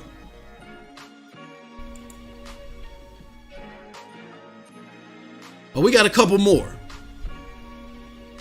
We got, okay, hold on. We got 3 more, it looks like. So let's play these Yappas. Let me pause the music. And then I'm going to get into this final segment, and then we'll be done. All right. So let's take a look here. Oh, we got a lot.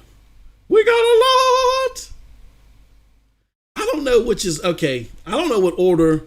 I'm going to start with Projekt Storm. Let me start with, I think this is this Pablo again? No, Pablo. I thought Pablo didn't try again. All right, so which one is the? Hey guys! Wow, this is new tech. Okay, that's Rock's old one, I think. Hey guys, what's up? It took a while to do this, I'm sorry. All right, so that's Storm. You know what? I'm gonna do it this way. Let me do it this way.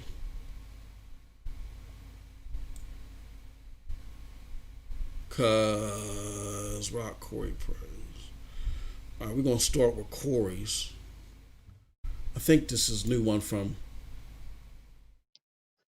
What's going on, y'all? It was Alakazam calling in. Just want to give a shout out to the panel. I want to say I love everything. All right, so here goes. Okay, we're gonna start with Alakazam. Here goes his first one, y'all. All right. What's going on, everybody? It's Alakazam calling in again. Just want to say I love the Stadia community. Got the Razor Kishi. It works amazing. A couple things I want to say is that I'm glad people are wanting what's best for Stadia, but I don't like needless bashing, and that goes on a lot. When Stadia announces we get mobile data, and people say, well, you know, our ISPs, they're not going to allow it, and America don't really have the infrastructure. That's not wanting best for Stadia, that's needless bashing. And I never want to shut anybody up. I love this community. I just wish people were more happy when Stadia gets things announced that are good for the platform. That's all I'm saying. Other than that, love the community. All right. Great message from Alakazam. That was a great message from the homie Alakazam. I appreciate you, brother. Turn up some. It's low. You know what? I think that was as high as I could get it. But could y'all hear it? You could barely hear him. Let me play it again. You know what? I think that's as loud as I can get it. Okay. Can everybody else hear me? Storm, I don't know if you might have to, because you know I'm generally loud. You might have to turn up your settings. I think everybody else heard him. Let's see here. Let's try it again. What's going on, y'all? It was Alakazam calling in. Just want to give a shout out to the panel. I want to say I love everything that y'all do. Keep up the good work and keep up the good content. This is for Project Storm. He asked me a question about Geforce. Oh, hold on. That's the wrong one. That's the wrong one from Alakazam. Hold on. Here it goes. What's going on, everybody? It's Alakazam calling in again. Just want to say I love the Stadia community. Got the Razer Kishi. It works amazing. A couple things I want to say is that I'm glad people are wanting what's best for Stadia, but I don't like needless bashing, and that goes on a lot. When Stadia announces we get mobile data, and people say, well, you know, our ISPs, they're not going to allow it, and America don't really have the infrastructure. That's not wanting best for Stadia, that's needless bashing. And I never want to shut anybody up. I love this community. I just wish people were more happy when Stadia gets things announced that are good for the platform. That's all I'm saying. Other than that, love the community. All right. Okay. All right. So, great point by Alakazam. I'll say this, Alakazam. I don't think that, to be fair to them, I don't think that they're bashing. I think people generally feel the way that they feel. Nothing against that. But the problem is that I think that they're basing their opinions off of an incomplete perspective. And that's the way I feel. I don't want to irrationalize their opinions by saying that they're just bashing. I think they're not looking at the whole picture. They're not absorbing it. Or like I said earlier at the beginning of this, they just don't want to eat that food. They're like, MM2K, we hear you about this or hear you about that, but I'm just not absorbing that. I don't believe that, or I'm not going for that. And they're entitled to that. I'm just saying, with this whole discussion, that we got to be careful, because when we don't look at everything in totality and we just say, okay, I'm going to focus just on this. If that other stuff comes to fruition and it is true, it's going to be a reflection on the stuff that we've said in the past. That's all I'm saying. Again, when we don't focus on the entire picture to develop our opinion, and we speak of our opinion in absolutes, and a lot of those absolutes are about speculation, then we draw the danger of the stuff that we're ignoring. If that becomes true, what's going to happen is that's going to be a reflection on what we've said in the past. So we got to be very, very careful of that. And I'm seeing a lot of that. I'm seeing a lot of that with the 2K21 discussion. As far as, in my opinion, I don't, within the 2 hours, the company responded. They said what the issue was. Stadia didn't say anything. Would we have expected Xbox to say anything? No, I get it. Because Stadia is new, the library is small, we want them to be involved in every single launch. You know what I'm saying? But that's just not, why are we setting that? If we set that expectation for them, when they try to draw back from it, people they'll get bombed for that. So no, I don't think that's a good thing to do. I think once you start getting into the 3 hour mark and nothing has been said, you know what I'm saying? Then yeah, you got to put something out there. But again, 2K put something out there at the hour and 58-minute mark. There might be a new service level agreement that Stadia has with it. Hey, look, within 2 hours, we need y'all to do us a favor. If you can't fix whatever issue within 2 hours, you got to put a statement out. And I think that's fair. With some caveats that I'm about to get into.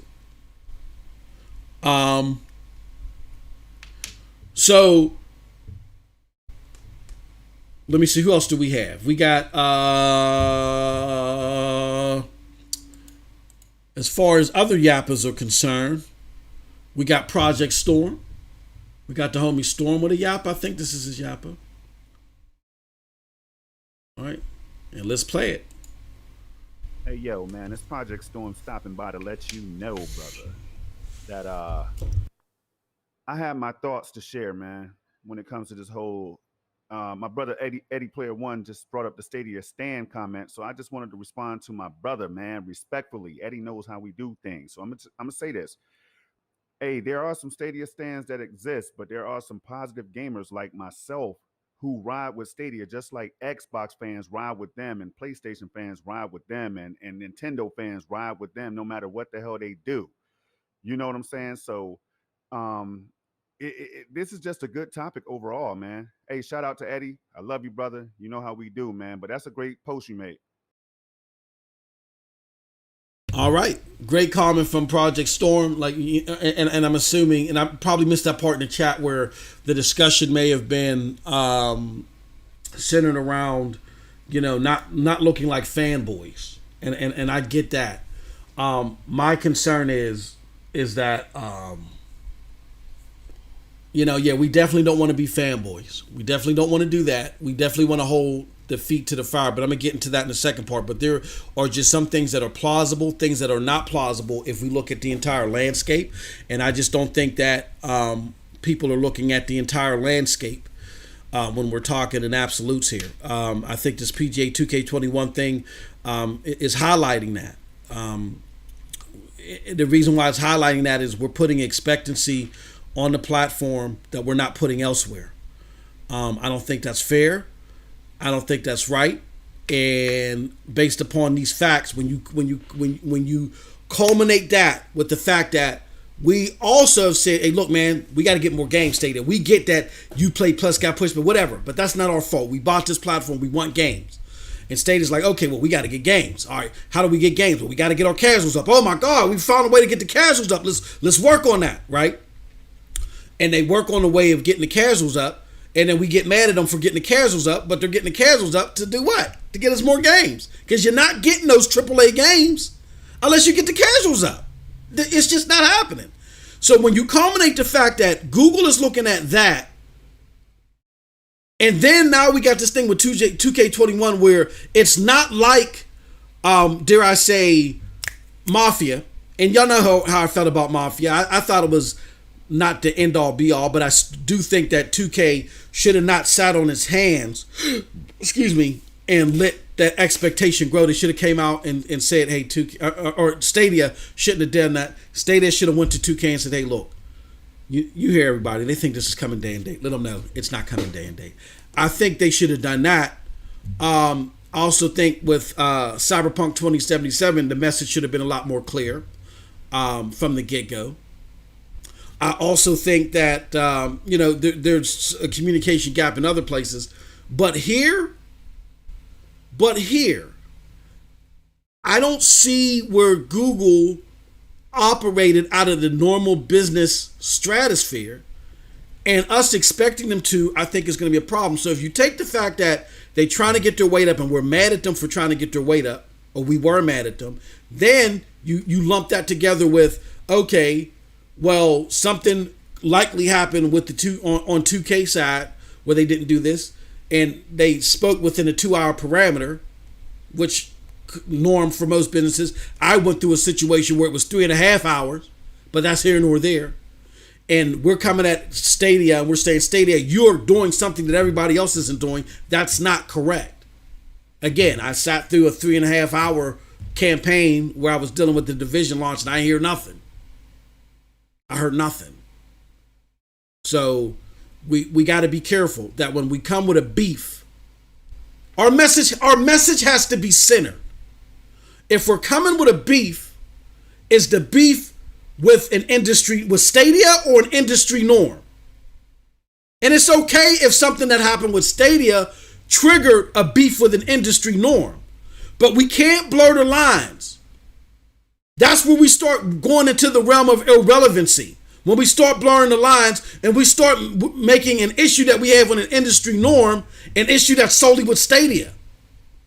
So what I'm cautioning people to do is next time you run into an issue with Stadia, because a lot of us are here because Stadia is our preferred platform, first ask yourself, hey, is this an industry-wide issue? Okay, it's an industry-wide issue, but it's still an issue that needs to be addressed.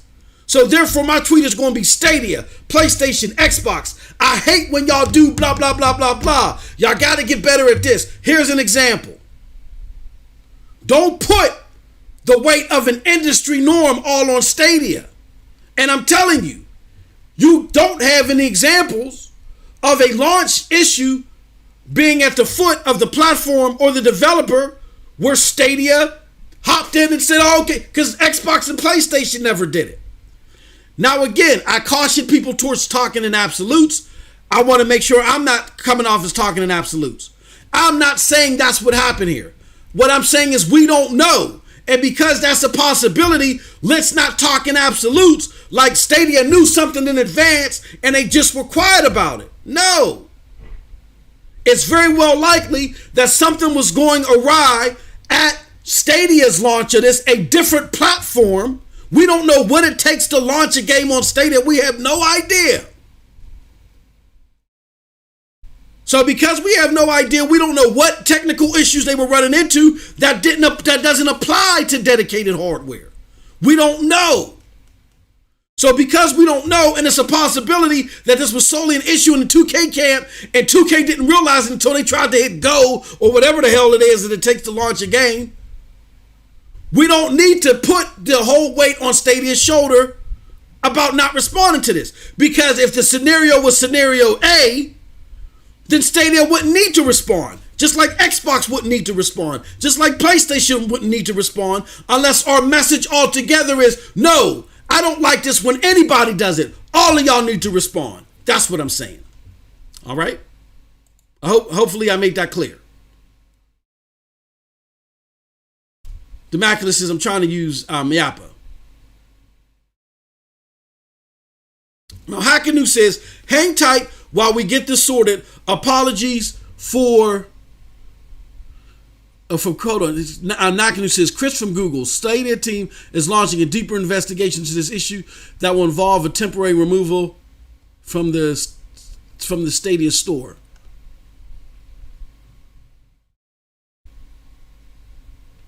Is a Nakanu? Let me know if that's something new. Oh, okay. So it's gone from this. Okay. So there's some type of issue going on. There was see, that's what I'm saying, y'all. That's all I'm about to hit my brother Chase's comments, but that's what I'm saying, y'all. They're removing it from the store. There's a technical issue. They went to go hit go and something happened wrong with the development. Stadia doesn't develop the game. 2K does. Something happened wrong on their end.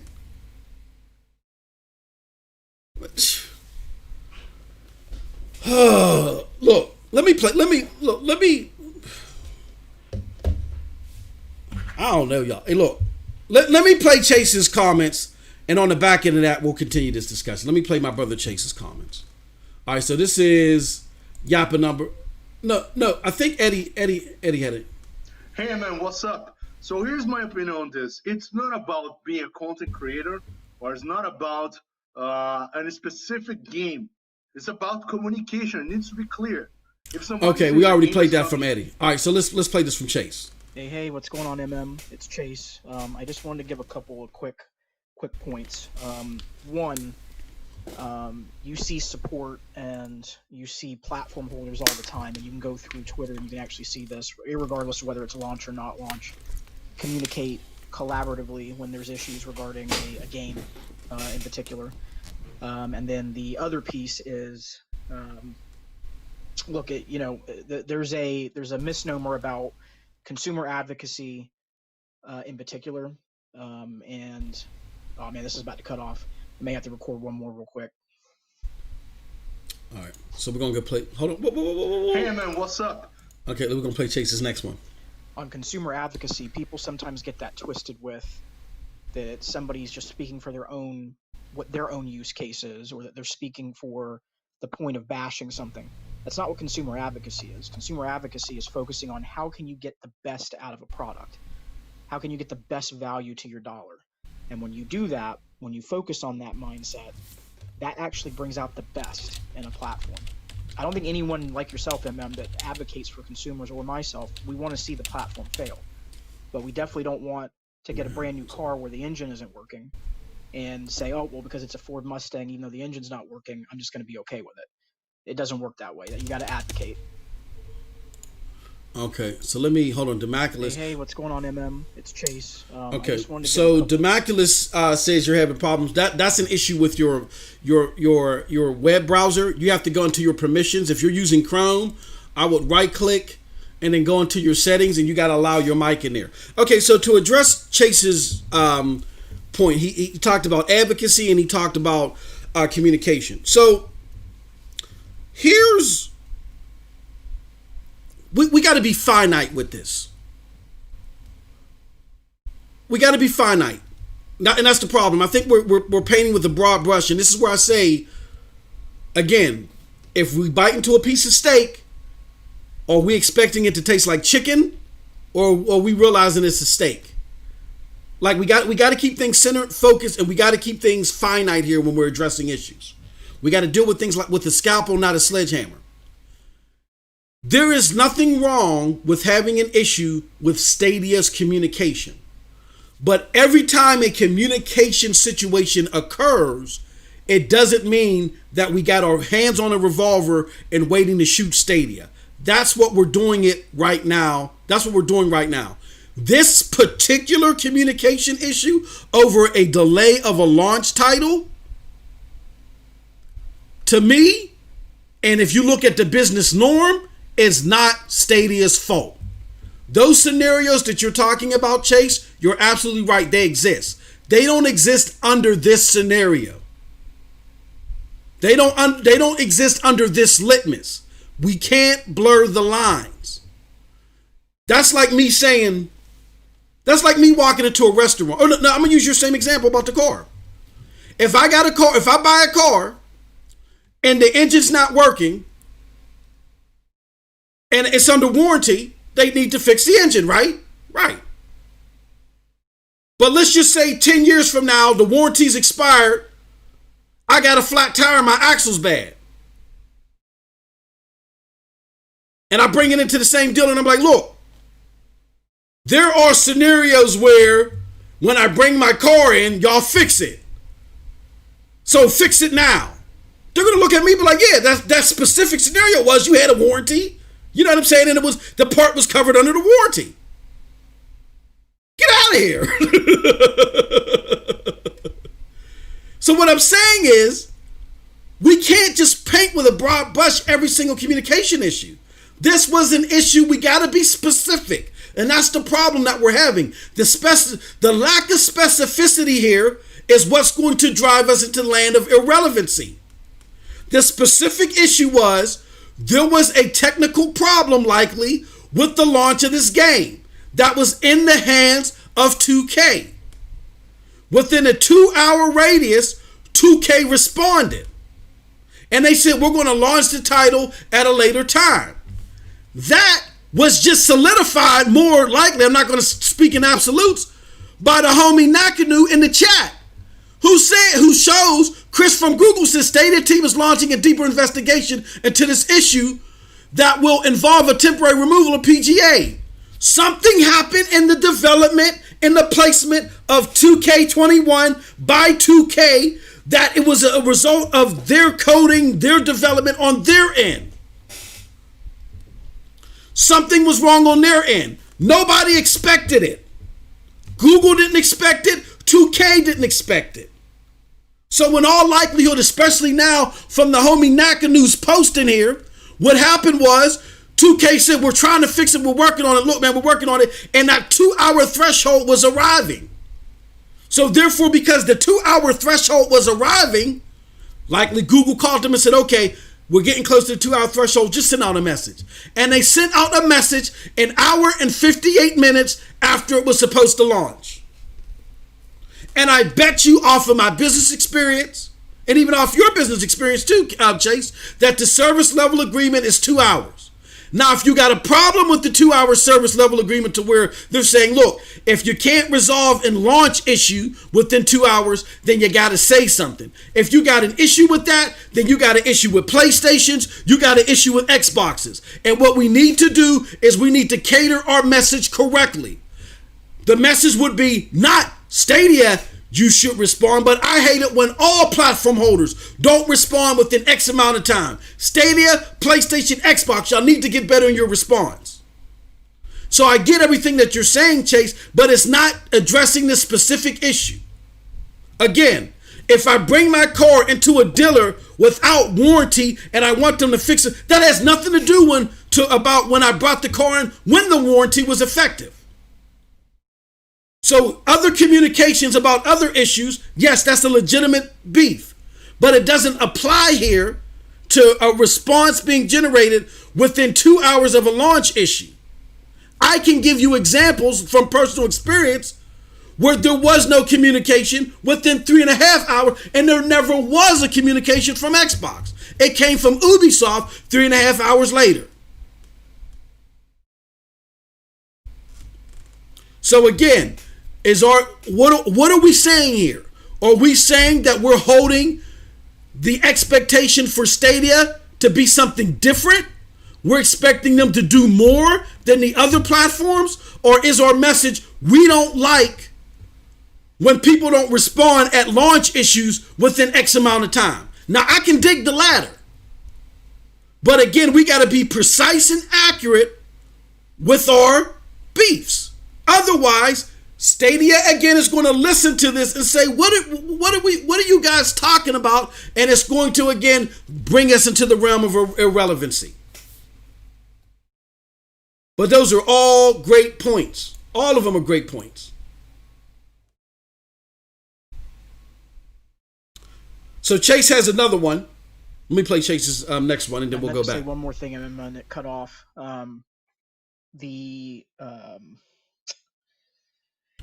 Consumer data and consumer market data show that transparency and communication is one of the number one pieces that companies now are having to focus in on. And you're seeing companies like ISPs in particular seeing consumers leave in droves when there's not clear communication, clear transparency on things, even when there's issues. So you can look this up. Forbes, a couple other market data research, analytics articles talk about this stuff, and also seeing it from my own work experience. So it's something that they gotta work on. They've got to improve their communication and their transparency. Stadia does. Okay. So again, to that point, consumer advocacy. So to that point again, and I kind of addresses what I brought up before. So let's just say, for instance, I go to McDonald's, and I'm like, you know what? McDonald's French fries are trash. Now, I know people generally don't believe that, but let's just say if I say McDonald's French fries, they're trash, right?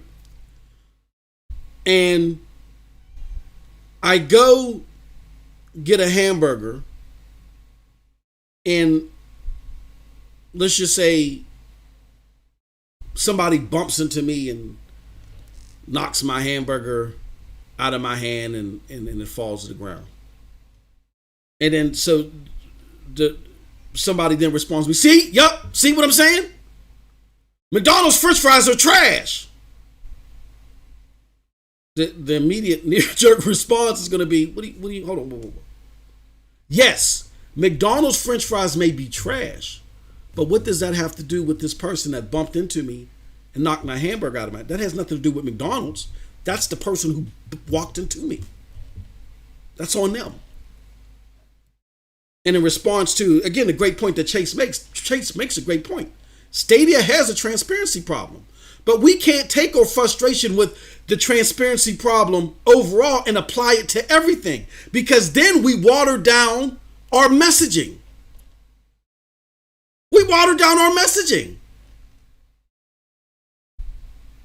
Every time something happens with Stadia, is our response going to be, yeah, you know what? Stadia's messaging is bad. Oh, yeah, my 4K 60 isn't working right now. Yep, Stadia's messaging is bad. Oh, my goodness, man. Yeah, my controller won't sync. Yep, that's because Stadia's messaging is bad. And again, I'm not trying to be facetious, but again, we have to be accurate, pinpoint, and finite with this. This particular situation is about communication, about when a product is launching, about when a product is available after launch. Under the typical scenario, the product launching window, when there's an issue from the not from the provider, but from the publisher and the developer, you do not see the platform holder jumping in there in the foray, especially within the first 2 hours. If that's an issue that we have, then that's an issue that we got to have with everybody. So Chase, if your point is transparency and communication when there's launch issues with all platform holders has to get better. I'm with you on that. I can ride with that message. But what I can't ride with is that Stadia has a performance issue when it comes to the launch communication, and it's exhibited in PGA2K21. I can't ride with that. Because again, I have experienced proof that with Ubisoft's Division 1, 3 hours and 30 minutes into not being able to get into the game, I heard nothing at all ever from Xbox, and I finally heard something from Ubisoft. So, but all great points. I get it. I just saying we're. I just don't want our message to go into. Here they go again. I don't want it to get into that because we're not being specific. Does Stadia have a messaging problem? Yes, I say it all the time. Was this issue with the launch indicative of that messaging problem? From the information that we have, that hasn't been proven. From the information that we have, it's leaning more towards that. This was something that faltered on 2K side. And now if we don't like the status quo of launch issues within X amount of time, that's a beef that we got with all platform holders, because all platform holders don't jump in the foray the way that we're expecting Stadia to do. All right.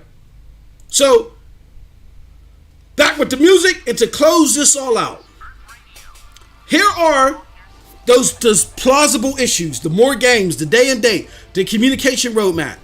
Here's the non-plausible solutions when we look at everything in totality, and the plausible solutions. The non-plausible solutions, let's just say for communication, and I addressed a lot of that, is new releases got to come immediately to Stadia. Those are sentiments that I'm hearing in the community, and that's not good. For the simple fact that a lot of these games, their development started before Stadia was even a thing. So we're talking about they got to finish their development on said platform. They got to support said development on their premier platforms. And then they got to create a port. We got to understand that takes time. So just because we see said game, Fall Guys, Call it whatever, you know what I'm saying? We can't sit there and say, okay, Stadia, you got to get that next week. It's not going to happen. It'll happen more faster and more rapidly once Stadia does what? Get its weight up. So therefore, we can't go shooting Stadia like the OK Corral when they're trying to get their weight up. All right. Now, a plausible solution to the communication problem is game deals get announced sooner. We know Stadia is working on titles. We know they're signing people by the date. They have to mention those sooner to help develop and create a roadmap. So let's just say, for instance, Call of Duty. We know Call of Duty is coming. Let's announce. Let's get Call of Duty out there and say, look, and a certain blurb. Call of Duty will be coming in the future to Stadia. Have a wonderful day. You know, just leave it at that. Develop some type of roadmap to let us know what you're working on. There's nothing wrong with that. That approach is successful. PlayStation will announce games 5-6 years out. And it's worked hella fast for them. And I will say that is something that Phil Harrison has to work on. I get it. There could be instances where these developers or these publishers don't want to make that announcement yet. But that's where you got to use your business savvy, and you got to convince them to do so. Now that doesn't take money. Or maybe it does in some cases. You know what I mean? So Now, another plausible thing is we don't need Connect to announce new games, like how they waited until the Connect to announce Sekiro and Outriders. They should have. That could be a blog announcement. Guess what? We're continuing to work on new titles. Guess what? We're proud to announce that Sekiro and Outriders are coming to the platform. Details to come. That's it. And when a game is like a month away, then you reserve it for the Connect. There we go.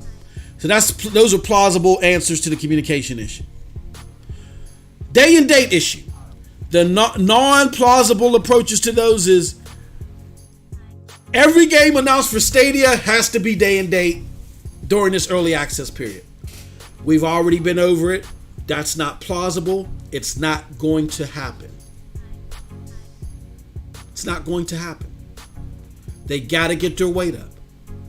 In order for them to get these games faster, people have to pool resources from their for sure money to put them on Stadia. Giving them a hefty down deposit ain't going to do it. They need to know that there's going to be continued and sustained money. Not saying that it won't come until they get their weight up, but it's not going to come faster until they get their weight up. So Stadia is on a campaign to get their weight up. So expecting everything day and date, like PGA2K21, like it sounds like what happened to me is there is a going gold standard that they have with consoles. The most for sure thing that I think you can get out of this is you're not going to get day and date. But again, because they put Stadia on the back burner, maybe the expectancy is 5 days after the worldwide launch that it comes to Stadia. Because clearly what's happening is they're developing the games elsewhere. It's going gold. Then they jump to Stadia and start doing the finishing touches on it. Then right before launch, they focus solely on the consoles. They probably abandon Stadia altogether. And then they say, okay, now that we made sure that everything is okay, now let's go set the on switch to Stadia. And when they go set the on switch to Stadia, something goes wrong because they didn't dot their I's or cross their T's. So the only thing I can see Stadia mandating right now without its weight being up is for them to say, okay, expect games to come 5 days after day and date to Stadia. That way, they can the game developers and publishers can focus on their premier platforms, the premier way that they're going to make money. They can do that comfortably, then have enough time to ensure a launch on Stadia and ensure that launch goes smooth.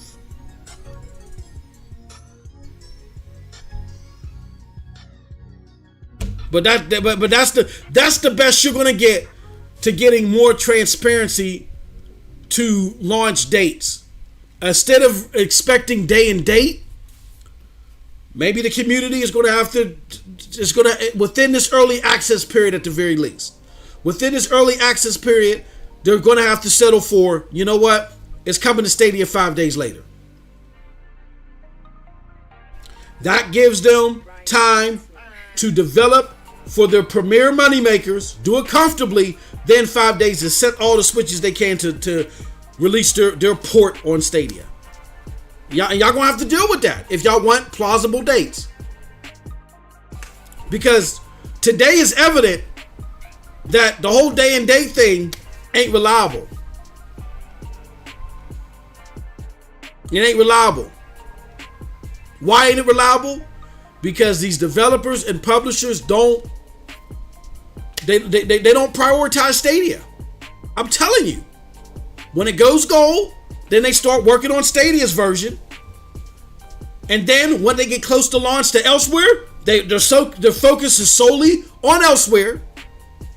And then they say, okay, now we're going to flip the switch for Stadia. And they go to flip the switch, and because they didn't dot all their I's and cross their T's, it doesn't work.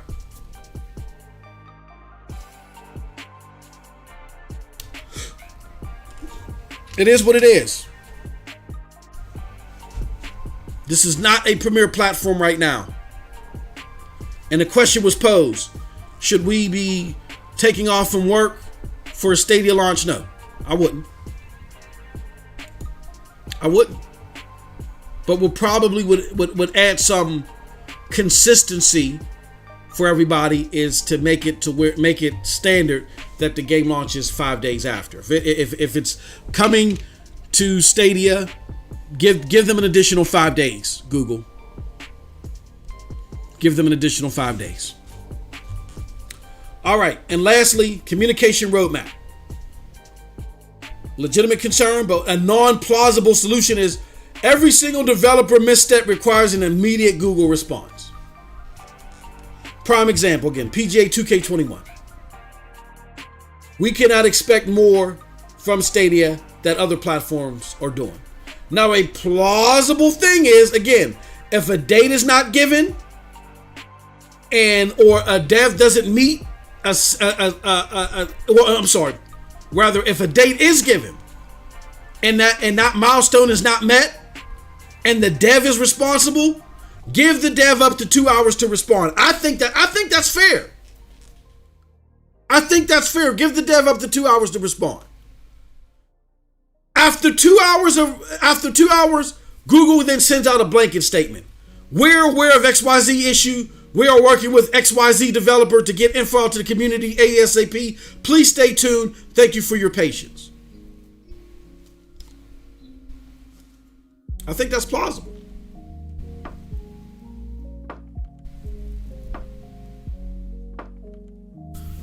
So, with all that said, again, I just caution everybody to the knee-jerk reaction to every time something goes awry at Stadia, who's only 9 months old, mind you, that we blame it on the communication. That we say, see, it's that Stadia communication. See, it's that Stadia communication. See, no. Because then that lessens the effect of what it truly is. A Stadia. It's like the boy that cried wolf. Or not the boy. Yeah, the boy that cried wolf. It is an effective argument. Stadia's communication got to get worse. But we can't sit there and say, oh, my 4K 60 works, Stadia's communication. This ain't happened to Stadia's communication. This was a problem with 2K. 2K was having an issue launching the game from their end, technically, by all intents and purposes. Again, I don't want to talk in absolutes, but again, by what Nakanu put in the chat, it appears by all intents and purposes that was the issue. If that indeed was the issue, that doesn't warrant a response from Stadia if we're going by the business norm. If we're not going by the business norm and we're setting a new precedent, we have to set it for everybody. But we got to be very clear that our issues have to be finite, our communications have to be spot on, and we can't water down our message. And lastly, again, I think if we look at everything from 5,000 feet, I think a reasonable assessment is that Stadia is trying to scramble to make up for its gap in its hardcore offering. It's trying its best. It can't do it overnight because it ain't got its weight up. So they got to make a more concentrated effort towards the casual audience. And they've done that. We can't cut off our nose to spite our faces. That's what we're doing. There is not enough evidence, as far as I'm concerned, even without the data that I've seen. There is not enough evidence to support that they've abandoned the hardcore. Not enough evidence to support that. Once we go through this data and we release our findings, it'll solidify that they have not abandoned the hardcore. They see a golden opportunity that they got to take advantage of in order to get their weight up and bring us the games that we want. Because the developers are not going to give us AAA expensive titles if they don't feel like they're going to get money back off of it. Period. That's just the way that it is. So with that said, I want to thank everybody for dealing with me on this long-winded journey. Let me see, do we have any more Yappas? Let me refresh the page one more time. Yeah, we got a couple more. Let me see here. Who do we have them from?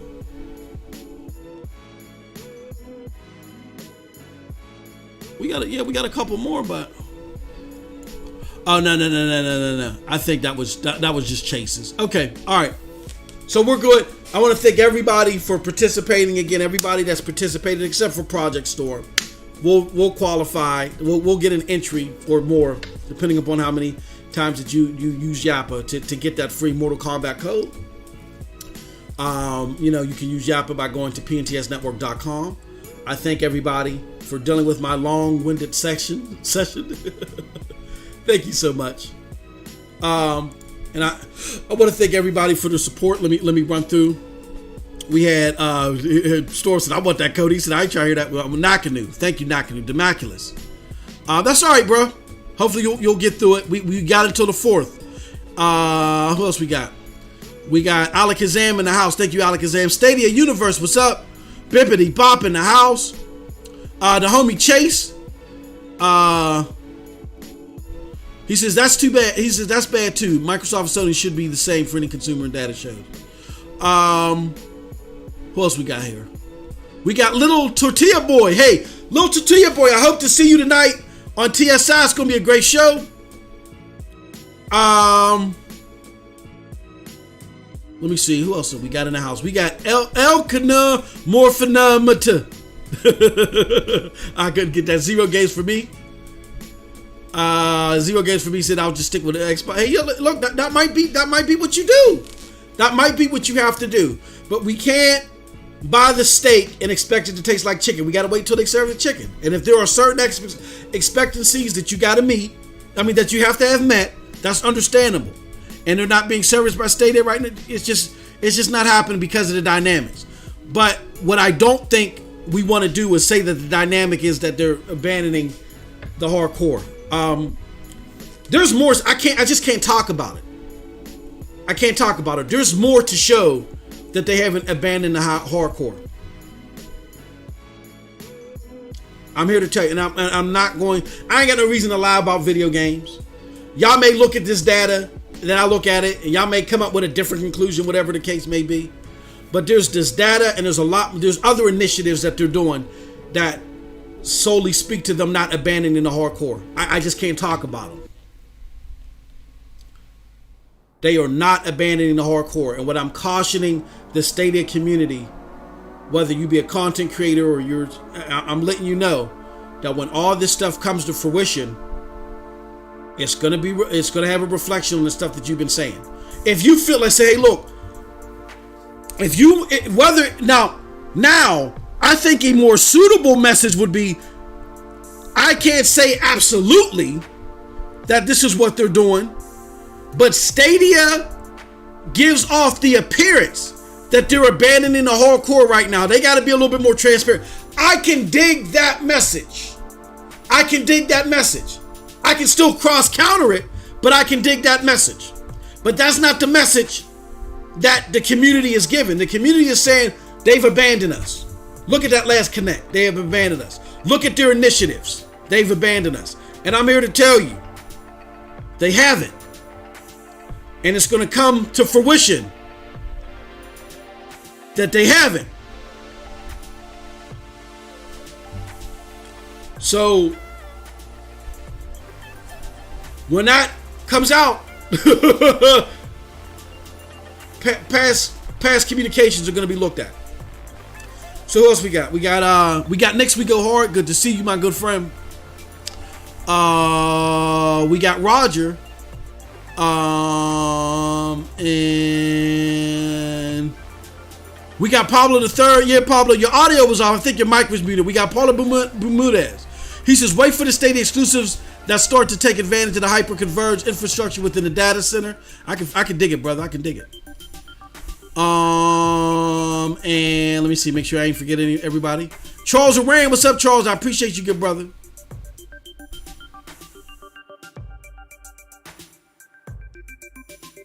We got Garanda 50. He said, I'm a filthy casual. How do I know I'm a casual? Because I get my arse handed to me plenty of times in Doom Eternal. I can dig it.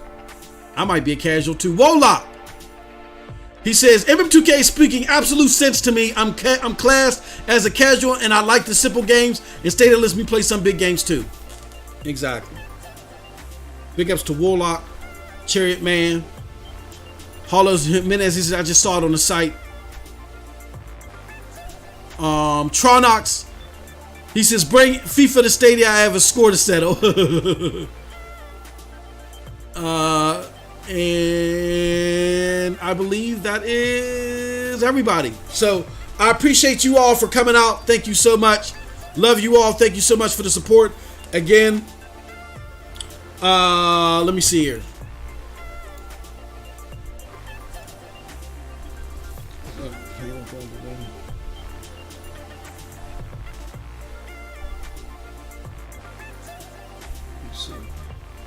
Says oh,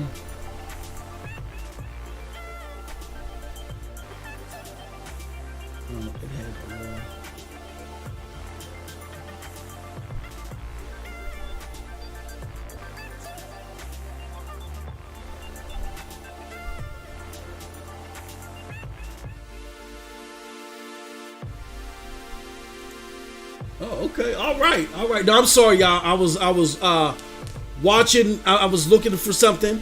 All right. So let me do this. Do you have a link, Chase? My brother Chase is going. He's going to go live. I'm gonna put the tweet up here.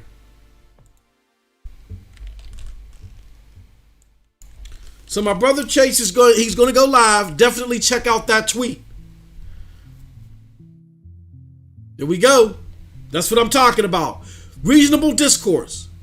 That's what we have, and it's important for Stadia to hear all of this, because even though I talked for over 9,000 hours just now, only 5% of the community can feel the way that I feel. The other 95 can feel the way that Eddie and Chase feel. Stadia needs to hear all this. You know what I'm saying? But what I don't, despite the way that I feel, I don't want the message to be shut up. That should never be the message. And I get Alec is where he's coming from. He feels that the focus should be on the positives. But what our drivers are, what your drivers are, Alec Kazam cannot be what my drivers are. You know what I'm saying? Like, if I go to a restaurant and I like chicken parmesan and you like sirloin steak, I may come out there and if the chicken parmesan is dry, crusty, and disgusting, I'm like, man, this restaurant sucks, man. The Italian food is bad here. But then you got the steak and you're eating the steak and you're like, oh, no, the Italian restaurant is great. The steak is bomb. I think that's where we're at with both sides of the coin. I think one side is taking the negatives and they're painting them with a broad brush. And I think the other side is taking the positives and they're painting them with a broad brush. And you got to come somewhere in the middle. And I think in the middle is you got to just come to reality. You got to tell yourself, and you got to be real. A, Stadia is not a premier platform. If you are looking for a platform that is going to compete with Xbox and PlayStation and all of the major preliminary areas that those platforms have offerings, you are doing yourself a disservice. Stop it right now and recalibrate your thinking about this platform. It is not a premier platform. It is an early access platform. Can it do things better than PlayStation, Xbox, and Nintendo? Absolutely yes. But when you look at a premier platform, you have to look at everything. And right now, it's not a premier platform. With that being said, does it have issues that, despite being a premier platform or not, they need to address? Yes. They need more transparency. I think that they need to start announcing more games, at least that they're working on. I don't care if they're a year, 2, 3 years out of the gate.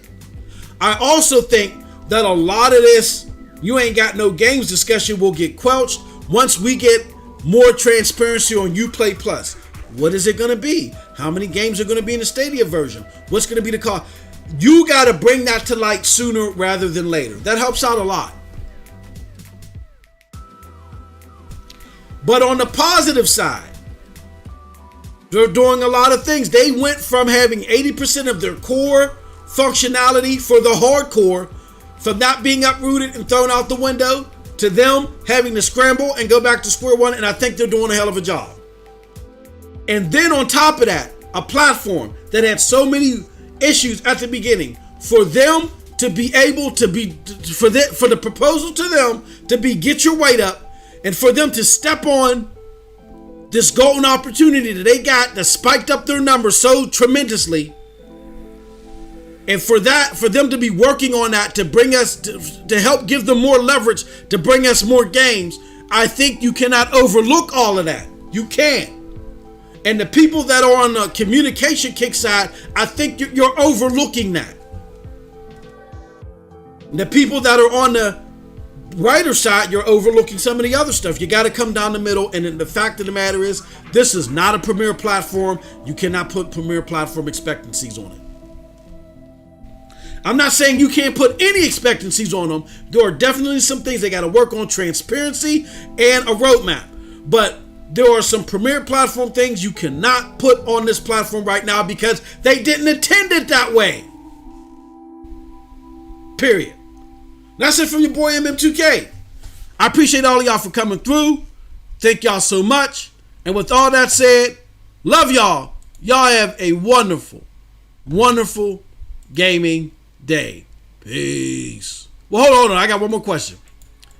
I got a good question. Sean Christopher said, what other platform is not considered premier?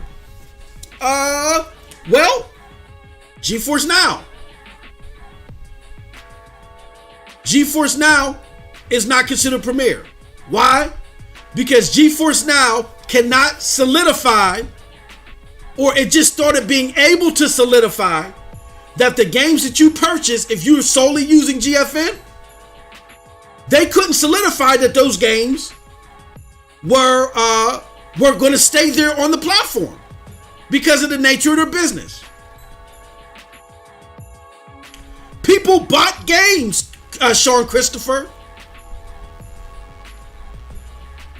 People bought games for GFN and said, whoa, what happened to the game that I bought? No, Windows is not only the platform. GFN is just a streaming service. And sooner or later, if they don't already have games, they're going to go to Linux as well. And yes, as far as a gaming platform, a sole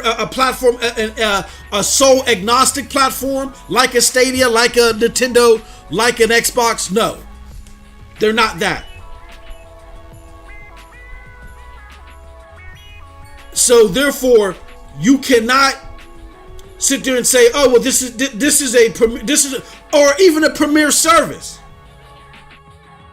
Because whether it's a platform or a service, there are certain things that you're expecting to be available, right? If you're putting money, here's the theory, y'all. Here's the theory. If I invest my money, and here's the argument. If I invest my money, and I'm glad I caught this before I turned everything off. If I invest my money in a service or platform, I have expectancies. I don't want to play semantics here, and I'm not trying to be mean, Sean, but I don't want to play semantics here. I did say premier platform, but it's not a premier service / platform, meaning if I invest my money in the platform or the service, there are certain expectations that I'm going to get. Right? He said GFN's limitations are contractual. Stadia can't be compared. I don't understand what you mean. All services or all service providers, whether you're a platform holder or not, are held to contractual obligations. So I'm not sure what you mean there. But if I'm paying my money towards a service or a platform, reasonable expectations have to be set. Premier expectations have to be set. Right?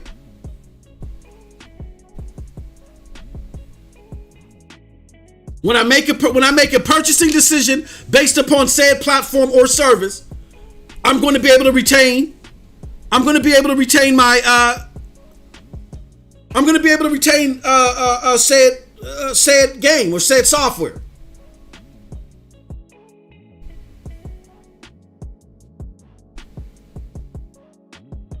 And you can't say that. You couldn't say that about GFN. Now, do I think that GFN was the fault for certain things, for launching that way without solidifying that? Yes. Just like I think Stadia was at fault for its horrible launch. But to sit there and say that this is the exception to the rule, that you're getting something, a gaming service or platform rolled out to where it's not, it's being rolled out in a different form than where it's going to be at end state. I don't think that's accurate. What you see of GFN right now is not going to be the end state of GFN. What you see of Stadia right now is not going to be the end state of Stadia. They had strategic reasons for rolling them out without all their full offerings. No, it was not sold as a premier service. How was it sold as a premier service? And when I say a premier service, what do you mean? And I'm talking about GFN. I don't think and look, I'm a Stadianite, and y'all know I've been kicking GFN's teeth in. I don't have a problem with GFN, but I've had issues with GFN playing it, but my issues weren't so much with GFN themselves. It was the people that were promoting GFN. No. Oh, you're saying Stadia was? No, Stadia was promoted as a way to have a better way to get into a console-like space and play games at a more fathomable entry point. A cheaper entry point, right? So beyond that, what specifically did they say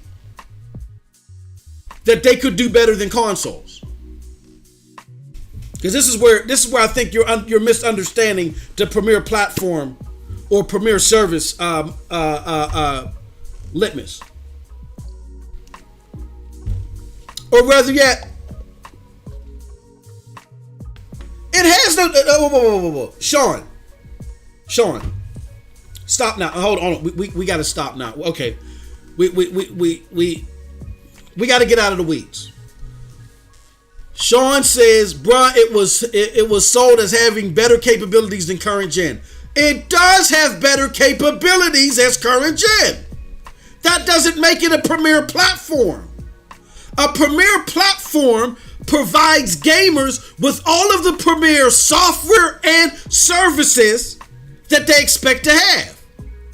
Just because they said that we perform at 60 frames per second and this is more mobile, that doesn't make it a premier platform, because those are not the premier expectations of a gamer. A premier expectations of a gamer is what? You have games. Where did Stadia say that we're going to provide you at launch with more games than these other platforms? They never said that. Okay, all right. I got you, brother. And again, I wasn't trying to be mean. I get excited sometimes. But we don't want to paint things with a broad brush. That's all I was getting to, Sean. But I appreciate your points. A premier platform is something that provides the premier services that gamers are expecting. And what I mean by services, I mean accessibility, software, accessibility to the top software. Stadia doesn't provide none of that. They sold you on the gimmick of it playing 60 frames per second and you being able to play it everywhere. Gimmicks are not synonymous with premier expectancies or litmuses. That's all. But I appreciate you, Sean. I appreciate the discussion, good brother. Thank you very much. Now, with that said, I appreciate everybody for coming through. Thank you so much Love you all. Thank you for the support. And again, if you want to enter for an opportunity to get Mortal Kombat 11 Aftermath Collection, leave us a yappa. Go to PNTSnetwork.com. I'm gonna leave. Well, let me do this. PNTS. Oh no. Let me do this. Let me do this. I'ma do that. Let me do that. Oh, hold on. All right, I can't do it. Just go to PNTSnetwork.com. Go there, y'all. Scroll down and look for the Yappa block and leave us a Yappa message. And with that said, I appreciate all of y'all. Thank y'all so much for staying with me. Appreciate all of y'all. You all have a wonderful, wonderful gaming day. Peace.